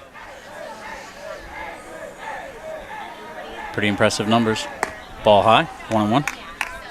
As far as pitching goes, ERA in the area, John Roberts out of South Fork has a 0 ERA. Chris Kinnear here today not pitching for Jensen Beach has a 0 ERA. Blake Hauser out of Vero Beach has a .49. Just missed 2-1. Tyler Murphy, Martin County, .57. Now that's based off of 7 innings pitched? Minimum of 7 innings pitched on that. That's pretty impressive, those 2 guys with the 0 ERA. Yeah. Ryan Winsker, Fort Pierce Central, 1.0. Nick Robert, Martin County, 1.05. The ball low there. 3-1 count. Cooper Grimes out of John Carroll has a 1.11. Ryan Chapman, Martin County, 1.20. Cade Gilcrease, who's on the mound right now as we speak, for Jensen Beach has a 1.20. Logan Cochran from South Fork has a 1.31, and Nick Shues. You can do that all yourself, Ron. Shuisky, 1.31. Ball in the dirt. Walked him. Just tried to overdo on that one. Was pitching well. So we got 2 outs, man on first here. Treasure Coast. Now batting, number 4, I actually, the more I think about it, I think both innings they did a lot with 2 outs. Seems like Jensen got the first 2 outs, and then they got some base runners. Yep. Got a courtesy runner here coming in for the catcher. Talk about strikeout leaders in the area. Another premier exposure guy. And there was several that was in that list. I just didn't mention them. But Egan Keeler, John Carroll with 25 strikeouts. Chris Kinnear, Jensen Beach, 25. This is still based off of 7. Oh, you could have more than 7. Yeah, minimum. Okay. Well, strikeouts don't really matter how many innings. That's how many they got up to the season. Yeah. So Emery Coleman, Okeechobee has 24. Blake Hauser, Vero Beach, 23. Grant Jones, South Fork, 22. Nick Robert, Martin County, 22. Calvin Janek, Sebastian River, 20. Cooper Grimes, John Carroll, 19. Zach Sigmund, Vero Beach, 19. Tyler Murphy, Martin County, 18. So some real good numbers with these guys. If you want to be on this list, keep grinding, man. Hey, we want to promote you. Get on that list and then be in the running to become part of the All-Star game that we're going to have on May 14th over at Clover Park. Yep. I'm looking forward to that a lot. Highlighting the best players here on the Treasure Coast, playing over at Clover Park with the St. Lucie Mets play. That'll be a lot of fun. We're going to broadcast that live as well. We'll have 20 guys for first team area selected at the end of the season, and then 20 guys for second team.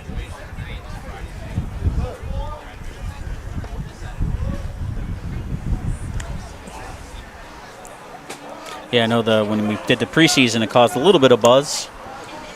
Some people agreed, some people didn't, but that's the beauty of the list. Oh, swing and a miss. Tries to steal second, gets there easily.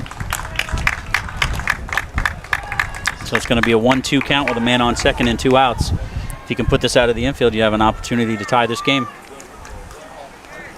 Yeah, I mean, when you talk about all area teams and different things like that, all district and everything that goes on with being selected, I mean, it's based on, the season stats. If you perform, you'll be on there. As far as preseason, we have a board that we get together and look over stats from the previous season, make projections, and of course, it's not always 100% accurate, but the one thing we can say is, be a no-doubter. Be a no-doubter. So can I call you, Ron, and offer you some money to get somebody on the list? Does that work? Or can I call and complain to maybe athletic directors or anything like that? Yeah, no, that's not going to work. No, that's not going to work. I thought that's the way things were done these days. No. That's the beauty of being independent. Called about earning it. You got to earn it. You earn it. I want to promote you, and I want every single kid in this area to be successful. Just missed. Full count. So we got a man on second here, full count with 2 outs here in the top of the 5th inning with Treasure Coast down a run. I want to give a shout out to my son's team today, Holy Cross beating UMass 16-6. They got the bats going, so it's they're a young team, so it's good to see them getting wins. Just missed down low. Just missed down low. Yeah, I was sitting here waiting. I'm like, all right, what's he going to call? What's he going to call? So that's going to be first and second. It looks like that's going to bring Corey out to the mound. Now batting, the pitcher. I can't see. 19. No, it looks like the pitching coach pitching coming out to talk to him a little bit. They got 2 outs, so there's they just got to get the batter at the. That's coming up, and that's it. That's all they got to worry about. Yeah, Treasure Coast is putting the pressure on Jensen for sure. When we have this breakout, one of the things you said earlier in our broadcast was about we went through the grade, we went through getting bigger and stronger, but grades, I don't think a lot of players understand the opportunity when you have really good grades. Oh, it just opens so many different other opportunities if you have the grades. There's really no such thing as a full ride scholarship. Scholarships are very limited in baseball, and if you have grades, you open up a coach's opportunity to recruit you because he knows he can get you money, academic money, along with the little bit of athletic money that he's able to get you, and that makes life so much easier for you, for him, and most importantly for your parents. Absolutely, and then the other thing with that is it'll open more doors because many schools will not take you without certain academics or can't take you, and there's many schools out there that have to base things not only on player performance but strictly on grades and able to get into that school itself. Yeah. So if you're a freshman, sophomore, maybe in juniors, and your grades aren't really up to snuff, maybe you hit the books if you want to play college baseball. Grayson Cripps up was swinging over the ball right there. Double steal on that play, so now it's going to be second and third. Strike one. Really, Treasure Coast really trying to give themselves the best opportunity to tie this game, possibly take the lead if you can get a hold of one. Grayson kind of fell over into the other batter box right there. Matt throws that ball, that would have been interference, and would have been an out. Big spot for Grayson. Ooh. Good pitch on the outside. Gave him the call on the outside corner. From here, I wasn't sure, but it looked like it was a little outside. Yeah, it did. But like we said, umpires overall, I think in all the games we've done have done an excellent job. Absolutely. And you know what I've noticed too is even when there's a questionable call, I haven't really heard too much. Ooh, strike Balls, three. Too much at the knees. Parents going crazy. So that's going to end the top of the fifth. We're still in a 4-3 ball game, and we'll be back with the bottom of the fifth. Ladies and gentlemen, we invite you to stand up, greet your neighbor, and if you like. Hey, this is Dr. Andrew Turk with Turk Advanced Dental Arts. He's so fastidious with what he does that it's like there was no work done at all. Our vision is to change the perception of dentistry. Our goal is to create an enjoyable experience for you and your family at the dentist. At Turk Advanced Dental Arts, we accomplish that. I just happened to be driving along Map and saw Dr. Turk's office, and I thought, well, this is really close to my house. So I called, and they got me in the very next day. Everyone was great. They were sweet. It's totally different experience than your normal dental office. Oh, Marco's Pepperoni Magnifico. Classic and Old World pepperoni on one pizza, and a large is just $9.99 when ordered online? The phrase slice of heaven comes to mind. Marco's, pizza lovers, get it.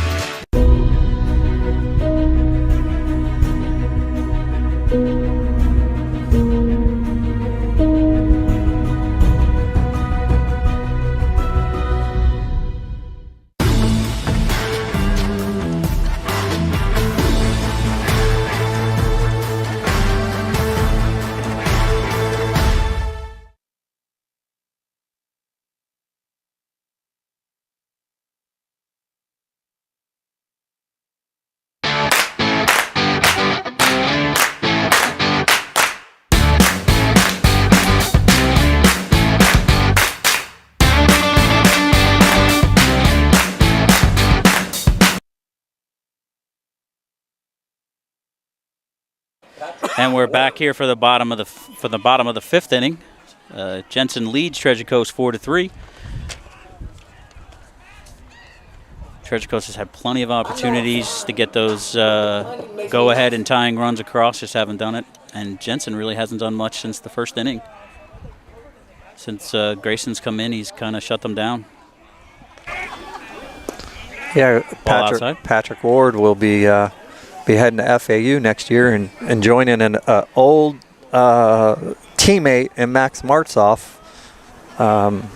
They played a lot of ball together when they were younger, as did they all with my son and several other players from the area. Foul back, strike one, 1-1. I hear Max is doing pretty good down there at FAU. Yeah, he's doing good, man. There's a lot of guys out there doing really well. Max is doing well. I think he leads the team for FAU in appearances out of all the pitchers. That's awesome for a freshman. Yeah, he's getting a lot of work. And then you've got Chandler Marchford. That's ripped. That ball's smoked. That ball's going. Oh, and a catch great at the fence. play. It's a Left great fielder play.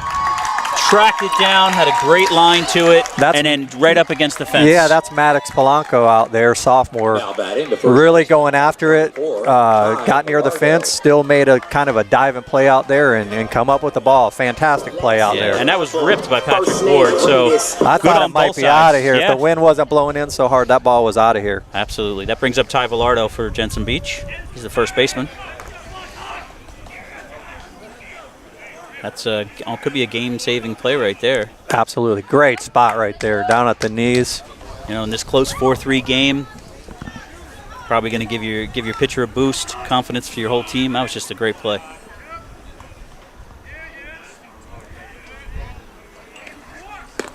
Ball outside, 1-1. Yeah, Chandler Marsh now pitching for Georgia, University of Georgia, SEC. He was coming in relief, but I believe they're going to put him in the starting rotation. Foul ball down the first base side, strike two. He's doing really well. He topped 95 the other day, sitting low 90s. Wow. 6'5", 220. That's a pretty good frame. Yep. And he's a freshman too, right? He is a freshman also. Wow. Looks like Jensen Beach is going to bring in Ty Villardo. Leading off for the Titans, the left fielder, number 22. Top of the sixth, we got a 4-3 ball game.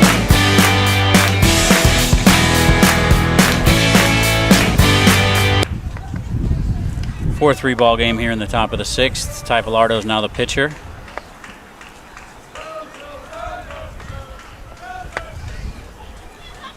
Sun's down, wind still kicking.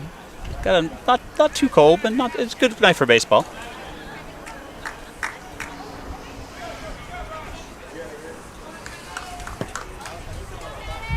Brings up Maddox at the plate. Polanco made that great play in left field.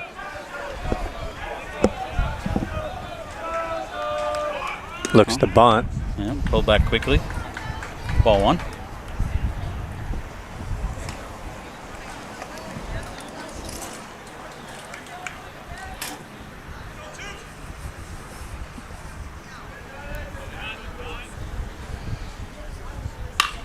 Foul to the first base side, out of play. Strike one, 1-1. Villardo comes out here pitching from the stretch, not from the windup. A lot of guys are doing that now. I mean, my son wasn't a pitcher, but when he came in to pitch, that's what he did. It was just easier than trying to transition between a windup and a... I think that's what Villardo's doing as well. You know, he's not necessarily a... Oh, nice great pitch there. Pitch. Got him a swing, strike pitch. two. You know, pitching isn't his first position, so he's just going to come out, pitch from the stretch. Yeah, no, my son pitches only from the stretch also, and he has, even when he starts, he pitches only from the stretch. I always thought that was a better way. I mean, I guess the windup is, maybe some people do pitch better from the windup, but why change, you know? Then you're always comfortable pitching from the stretch when you got guys on base. That's ball number 2, 2-2 count.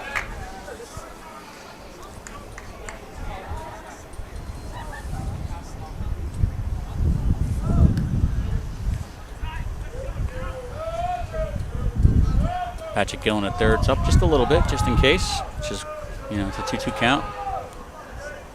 There's ball 3, full count. Last pitch was 78. So Jensen scored 4 in the first, and then Treasure Coast scored 2 in the second and 2 in the third, and we've had nothing since, and in the 4-3. Now, I think out of both teams, Treasure Coast has had more opportunities. That's ball 4, and they're going to start off with a man on first. Now batting, the center fielder, number 23, Jacob Suazo. Jacob Suazo, number 23, is batting for Treasure Coast. He's getting his signs. See what they do here, if they try to move this runner over just to get that tying run in. Yeah, he's grounded out, walked, and actually grounded out twice and has a walk.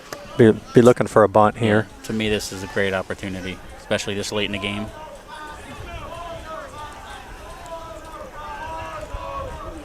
Looks like Patrick Gillen is up. Oh, puts it right to him. He looked at second, takes the shore out at first. Did his job. Yep. So you got a sack bunt. Looks like everybody played that perfectly. Good sack bunt. Third baseman made the play at first. So we got one out here with a man on third second. Baseman, number 16, Logan Zavala. Now, the question in my mind has always been in this situation late in the game, do you even consider bunting him over to third? I guess it depends on who you have in your lineup coming up, because you could always end up with a safe call at first. Maybe bunt him over this late, try to get that tying run on board. Or do you rely on who's up at the plate to bring him in himself? Well, if they're not holding him on either, if he can get a good break off of second, there's a possibility he could even score from there. He's got a decent lead. With a lefty up.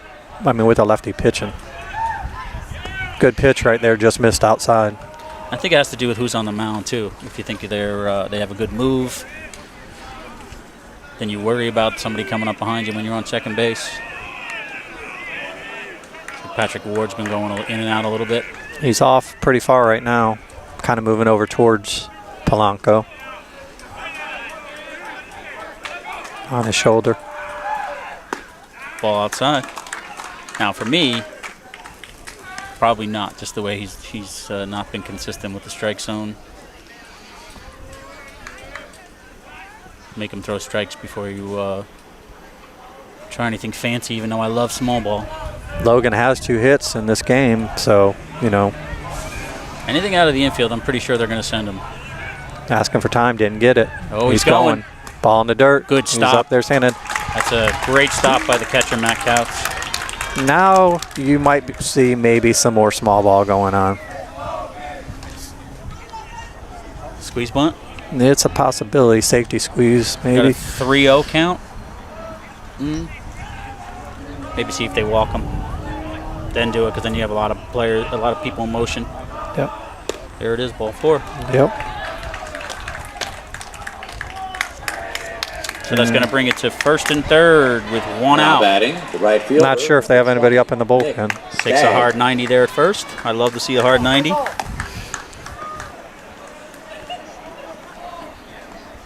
That's going to bring up Nick Stagg.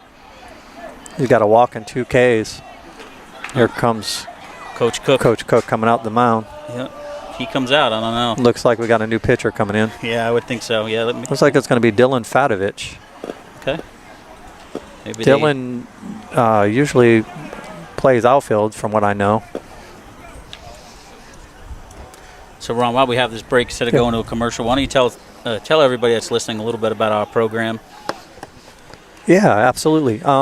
We do a variety of things. The main thing is just really guiding players to the next level. I've been doing this now for over 6 years. As far as besides coaching, I've worked for several companies, recruiting companies, and I don't really like to call ourselves scouts or say that we place kids. I don't really like those terms, but what we do is we guide kids. Counsel we them. show them how to do it.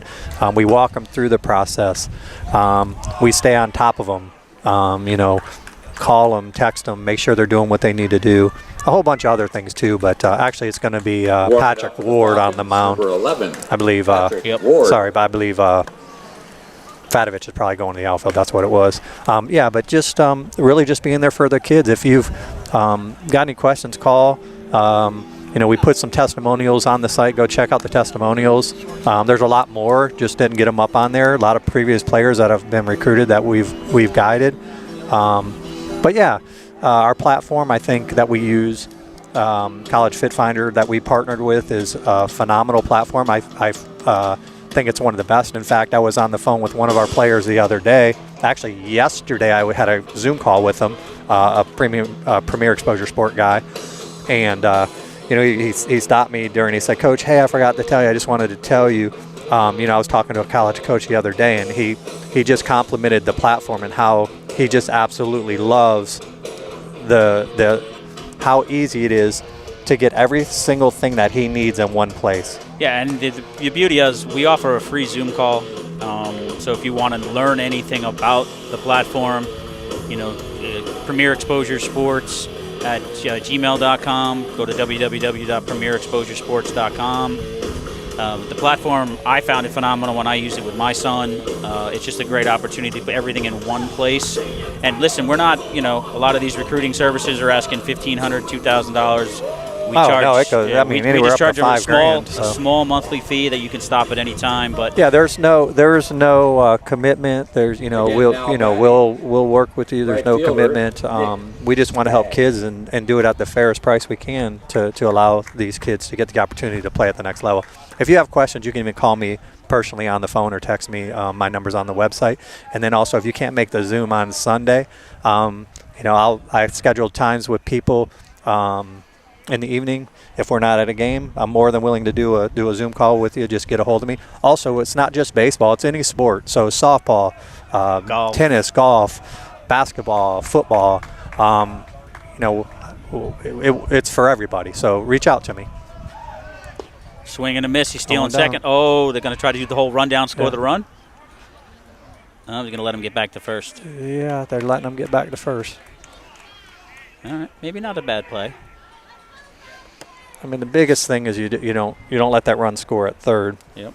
Oh, you got it's the top of the sixth. You got a one-run ball game. You got first and third with 2 outs. Sorry, with 1 out. So I don't know. I don't know if he was supposed to steal when he stopped on his own, or if that was actually they were trying to get him in a pickle and score that run from third. He's taking off again. Oh, and they're going to bunt it. He's going to throw from first. All right. Kept him at third. Yep. Great job by Patrick Ward right there. So we got 2 outs here.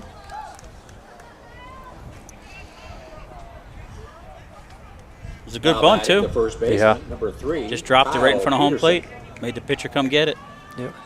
He's going to bring up number 3, Kyle Peterson. He does have 1 hit on the day.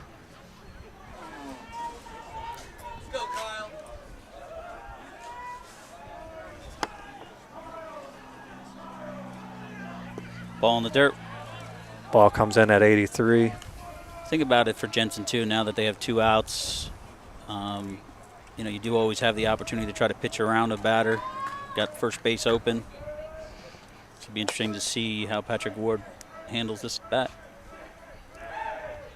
Fouled Ball's back. fouled off. He's throwing hard. It was 84. It's just going right at him. It's definitely a change of pace from what they've seen, what Treasure Coast has seen up until now. Yeah, a little bit more velocity.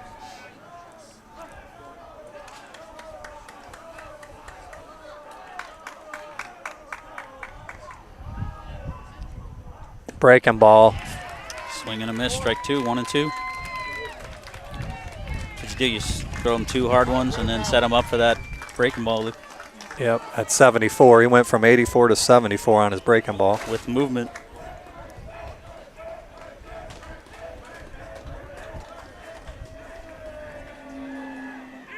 Ball in the dirt, good stop Almost by got Matt. past Couch, did a good job blocking it. 2-2 count. Now I'm watching the runner on second base. I really think he needs to get a bigger lead. Not really holding him on. Nope, they're definitely not holding him on. It's kind of just, he's got it decently, but from that situation, got to be hopping. I don't know if he's breaking out on the pitch. Not really, he's just kind of hopping. Oh, that ball's smoked. puts it in the that gap. ball's smoked. Right fielder, right at him. Run and play. Yep.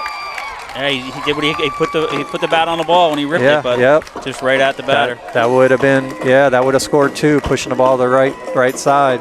So great approach. Heading into the bottom of the 6th, we still have a 4-3 ball game. Hey, this is Dr. Andrew Turk with Turk Advanced Dental Arts. He's so fastidious with what he does that it's like there was no work done at all. Our vision is to change the perception of dentistry. Our goal is to create an enjoyable experience for you and your family at the dentist. At Turk Advanced Dental Arts, we accomplish that. I just happened to be driving along Map and saw Dr. Turk's office, and I thought, well, this is really close to my house. So I called, and they got me in the very next day. Everyone was great. They were sweet. It's totally different experience than your normal dental office. Oh, Marco's Pepperoni Magnifico. Classic and Old World pepperoni on one pizza, and a large is just $9.99 when ordered online? The phrase slice of heaven comes to mind. Marco's. Pizza lovers, get it.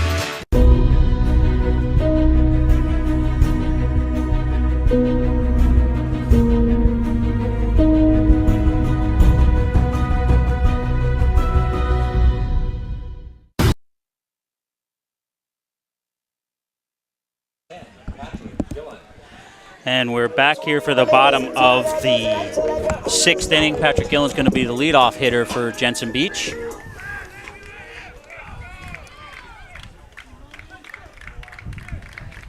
Grayson Cripps has come in and shut it down. Yep. Ball on the outside corner. Really well, really mixing up his pitches. Defense behind him has been playing great also. Ball's up. Foul back way behind us, out into the street. Nope. Almost. In case you're not aware, behind Jensen is Jensen Beach Boulevard, right behind home plate. So you foul one off pretty good. You might take out a car, just driving to the beach, heading to Mulligan's or something. Patrick's 2 for 2 on the evening. Ooh, got the outside corner. Just caught the corner.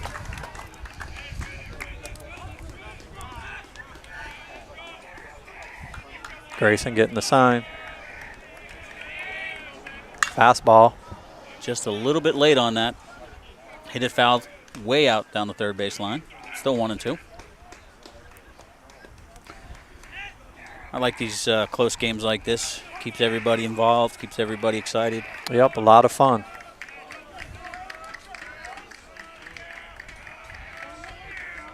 And with the change up there. That's a ball, 2-2. I know some of these teams played over spring break, but some haven't, so I'm sure other schools are getting back into play, so it's always nice to get back out on the field. Fastball Could up drop. to left field. He should be under it. Ooh. Almost misplayed that a little bit, but Polanco makes the play. And honestly, after the play he made earlier, you just like, okay. Yeah, he's got it. This brings up the catcher, number 8, Matt Couts.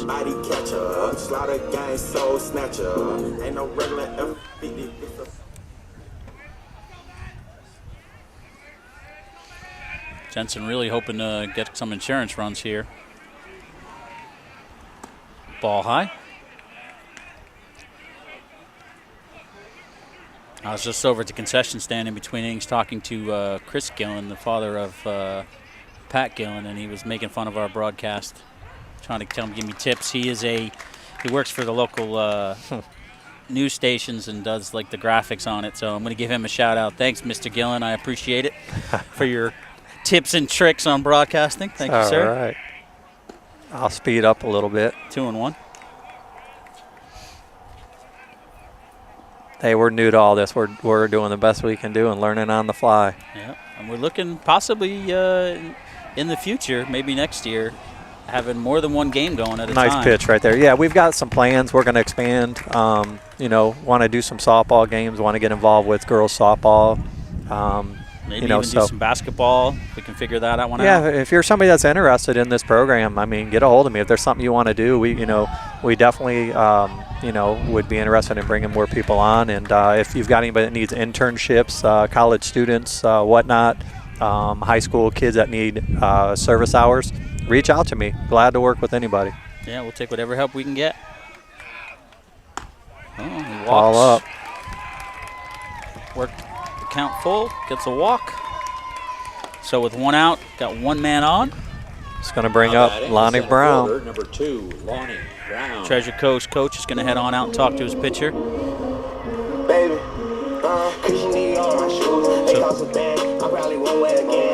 See if they if he's just going to talk to him or if they're going to switch him out. He's been pitching a really good game since they brought him in.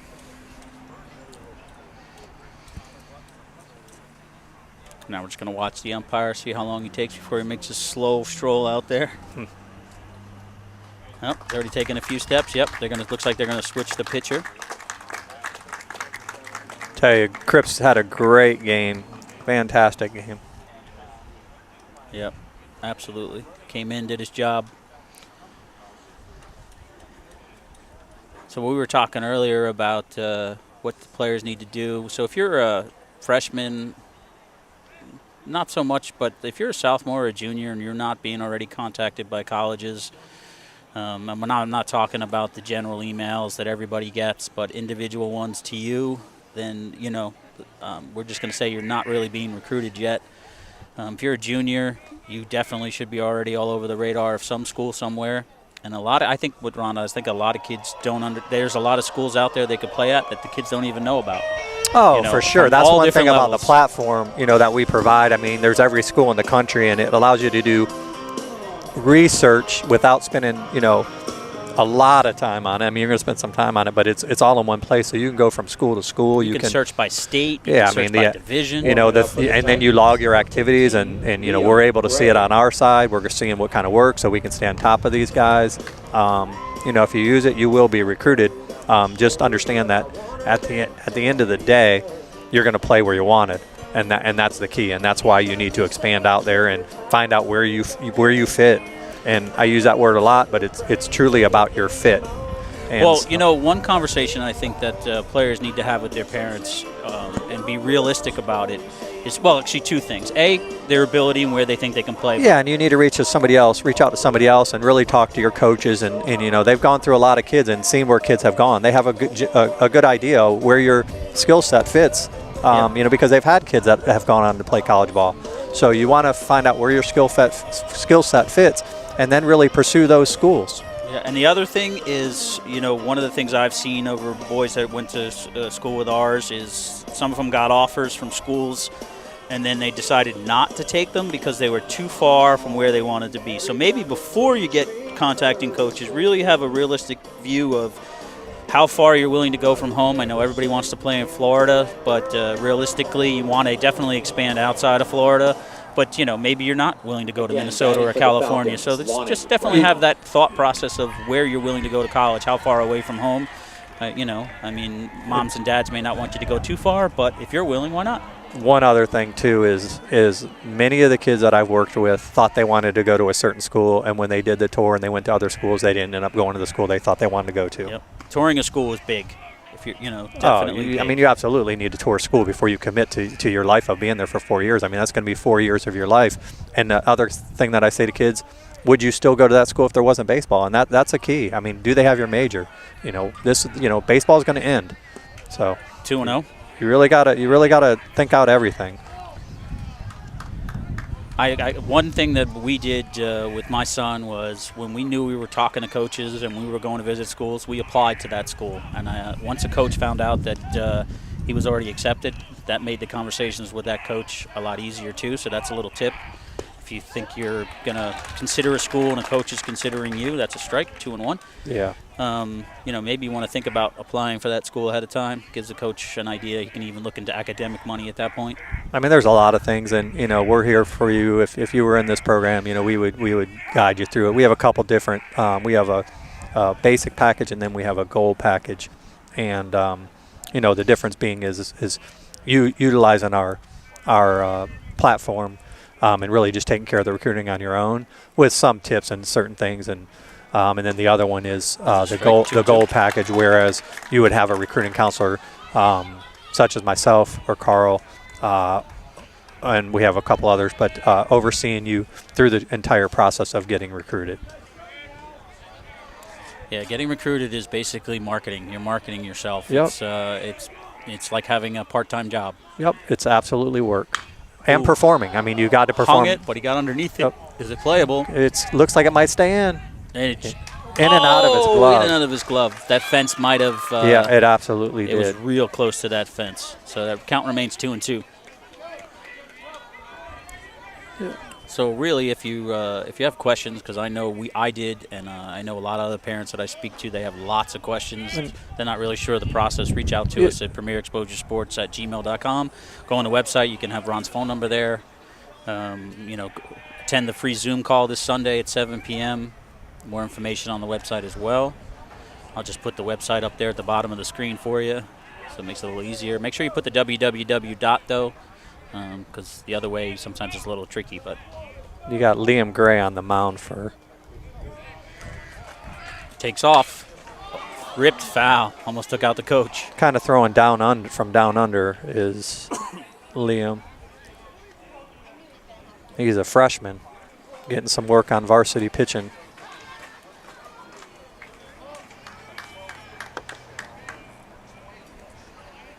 You know, another thing, Carl, is there's so much false information that goes around from other parents that maybe go to some of these tournaments, Perfect Game and Prospect Wire, Prospect Select, so on, and telling kids what they need to do to get recruited. I got to get my rating up. I got to get my rating up, and many other things that go along with that.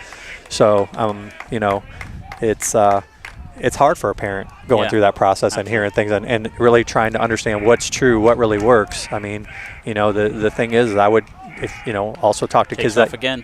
Balls hit right. Got the shortstop moving on the steal, and he's going to try for third. He gets it in. Polanco gets it in. So That's you got a good first piece of and hitting third. and running right there. But yeah, you could also talk to, you know, other parents if you have contacts with parents of kids that are already gone on to play collegiately. Cade Cruz, Palm Beach State commit, up to bat.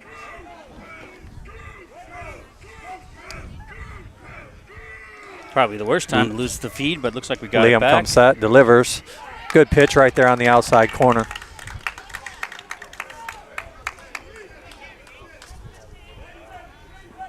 In the bottom of the 6th here in a 4-3 ball game.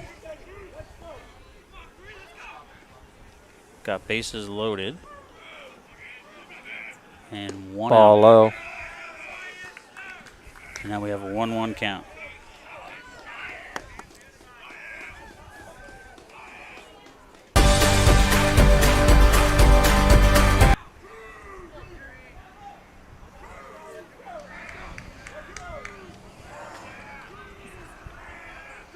Steps off. One pitch, ground ball to get out of this inning. That's all it takes.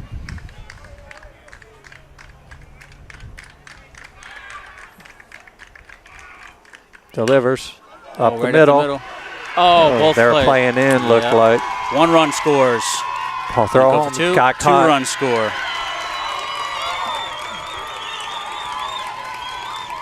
So now we're going to have first and second with 1 out. One right up the middle, and the shortstop and second baseman both went to go get it, and then they thought the other one was going to make the play. So that ball got through. Might not have gotten him out, but it would have prevented one of the runs from scoring. Chris Kinnear's now the batter for Jensen Beach.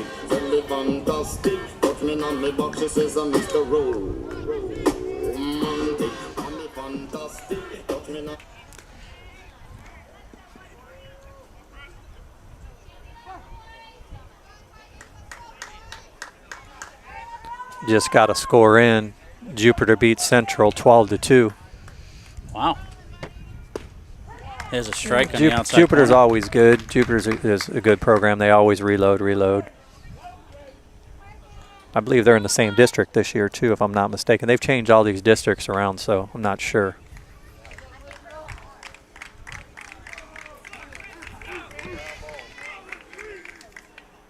Good pitch right there, just missed inside. 1-1.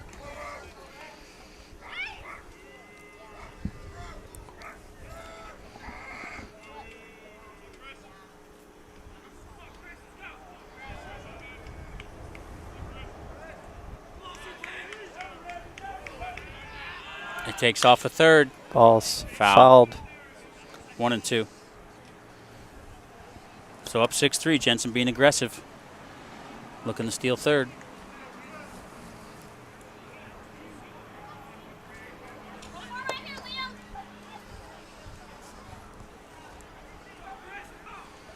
So a 1 ball, 2 strikes, 1 out. Bottom of the 6th in a 6-3 ball game. Jensen just added 2 runs to their lead. Patrick Ward stands over there on deck. Time called. Those 2 runs were scored on a single up the middle.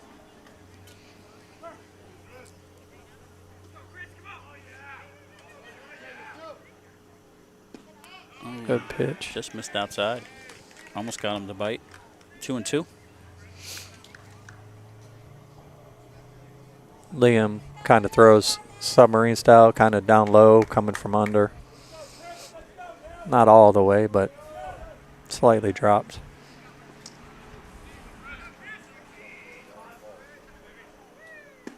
There's strike 3 for out number 2. 2 outs, first and second here in the bottom of the 6th.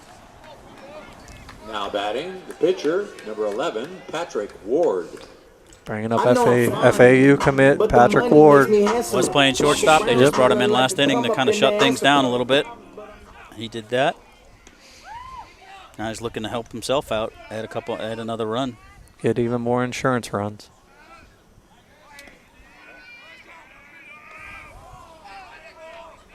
Pitcher stepped off.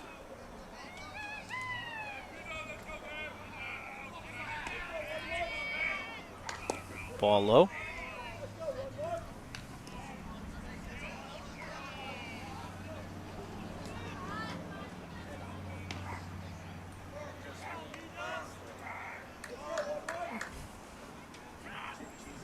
Skeeters are out. Yeah. I'm feeling them.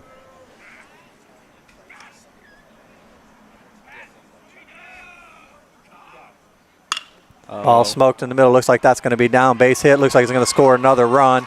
At least one run. Ball's coming home.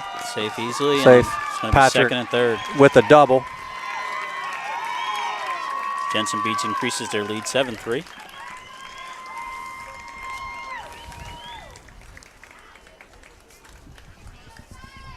Ty Velardo is going to come up now for Jensen batting, Beach. the first baseman, number 24, Ty Velardo. Looks like Gonna he have the pitching coach come out. Yeah, I think he's going to switch pitchers. First name greatest, like a sprained ankle, boy, ain't nothing to play with. Started off. Looks like they're going to change pitchers, so we're going to take a quick break here. We'll be back.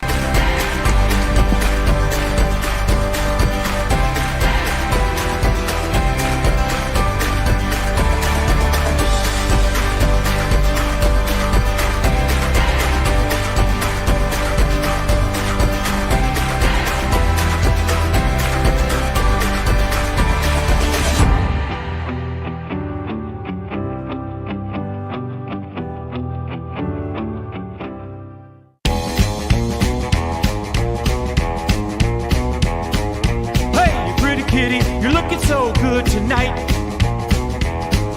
Gonna tame a dog like me so I won't bite. Cause all of my life I've been astray, but in your arms I'm here to stay. Hey, pretty kitty, come and tame this dog tonight. You can be the one that teaches the old dog new tricks. Never run away to go and get his kicks.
All right, and we're back. Warming up for the Titans, number 11, Jordan Himmelfarb.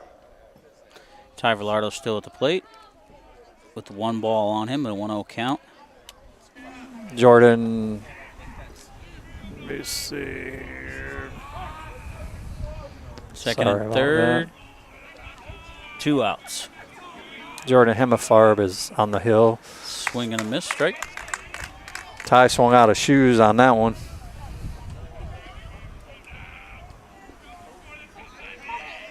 Hemafarb is a junior.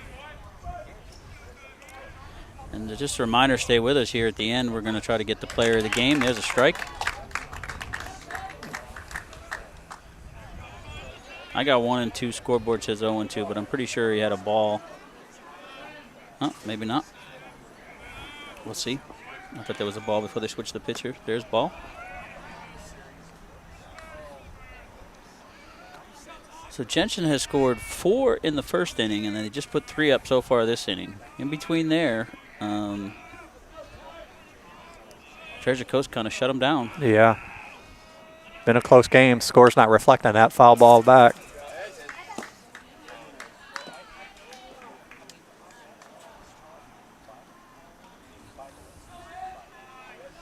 Hemafarb's only pitched 3 innings this year up to this point.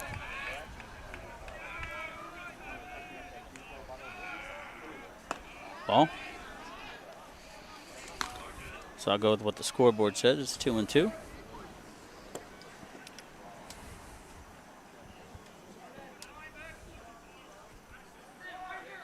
Yeah, the scoreboard definitely doesn't reflect the excitement in this game. Just happened to No, be absolutely not. This inning kind of helped them. Ball's up. All right, that's going to end the inning here. The top Chased of the a high fastball. Absolutely. So that's the end of the top of the 6th, but Jensen adds 3 more. So now they lead 7-3. We'll be back in just a moment.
All right, we're getting ready here for the bottom of the 6th inning. Jensen looking to close this out. Treasure Coast looking to second baseman, number 2, get some of those runs back, tie this ball game up. They need 4 to do so.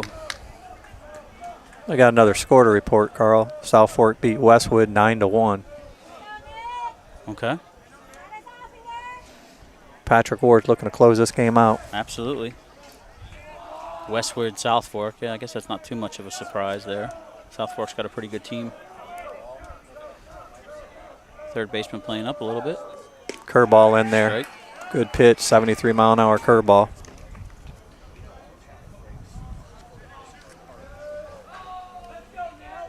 Shook him off. Did he swing is the question. Oh, okay. I thought he did, but who am I? Just the guy behind the mic. Yep. Yep. Nick Polanco's hitting for Treasure Coast. He does have a hit earlier in the game at his first at bat. That's it. 84-mile-an-hour fastball right to the second baseman for the out. It's out number 1. 2 more outs. Jensen can close this out on their senior night.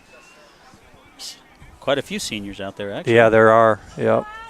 Now batting, the catcher, number 8, Austin Glover. Earlier I said Fadovich was going to the outfield, I thought, but no, he's at shortstop. So They just did an even swap, brought him in the short and put Ward on the mound. Yeah. Ball in the dirt. Ball one. Seen some good plays today, defensively and offensively. Good bunts. Great play by Treasure Coast out there in left field earlier. It is a strike. 85 mile per hour down low. At the knees for a strike.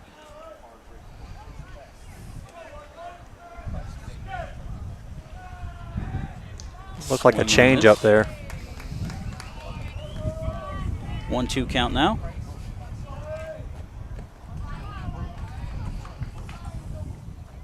Treasure Coast really needs to get some base runners going here.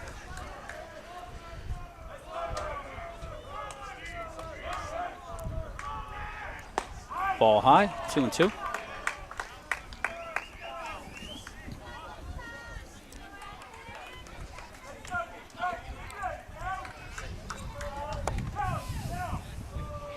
Ward gets the sign. Curveball. Out number 2.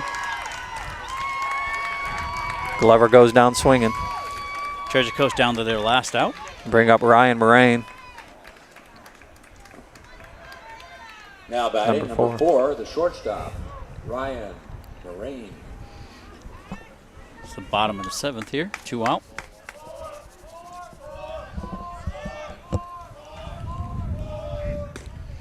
There's a strike. Good breaking ball right there to start him off with a strike.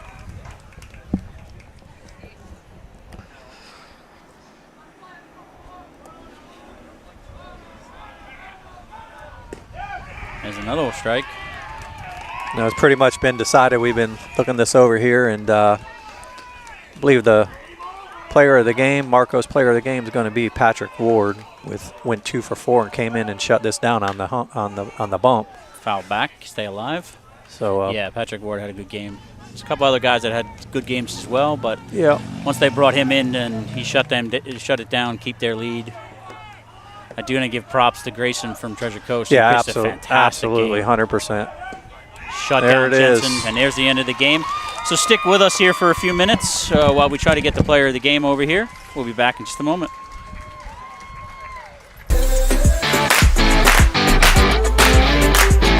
Hi, I'm Mike Higgins.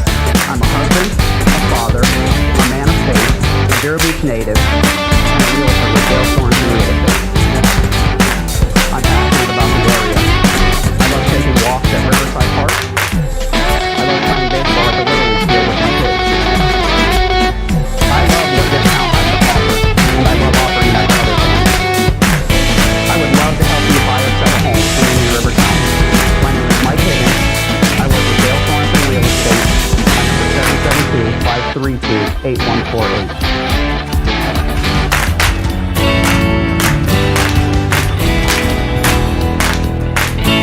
Marco's Pepperoni Magnifico. Classic and old world pepperoni on one pizza, and a large is just $9.99 when ordered online. The phrase slice of heaven comes to mind. Marco's, pizza lovers, get it.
I'm here with the player of the game, Marco's player of the game, Patrick Ward, who is a lot taller than me. This is a good one for me because I coached Patrick for lots of years coming through, and it's special when you get guys up here that are succeeding. Pat is a FAU commit, and Pat, you were 2 for 4 tonight. Doing your job at the plate, but the biggest thing was that got us was you step up on the mound, pitch 2 innings. They were making a comeback. Tell me a little bit about your day today. I did all right. First at bat, I hit a single. Yep. Not bad. And then guy robbed me at the fence there on my 3rd at bat. Which was a fantastic play. Great play, yeah. And then last at bat got a few RBIs there. Gave us some support. And then pitching, second time since my injury, so felt good. Feels good to be back. And it looked like it was an easy 85 for you. I mean, you weren't overthrowing, you were hitting your spots. Breaking ball looked really good. Yes, sir. It's pitching. I mean, you don't have to overthrow. Guys, get out there, feel comfortable, hit your spots, and just want to say we're proud of you and congratulations. We got a free pizza for you. Wow, thank you. And then also I have a hat for you, Premier Exposure Sports hat for you that I want to get to you. Yes, and always good, Patrick, Thank and you, sir. wishing you the best of luck at FAU, and know that we're always here for you. Yes, sir. All right, man. Way to go. Thank you. Yep.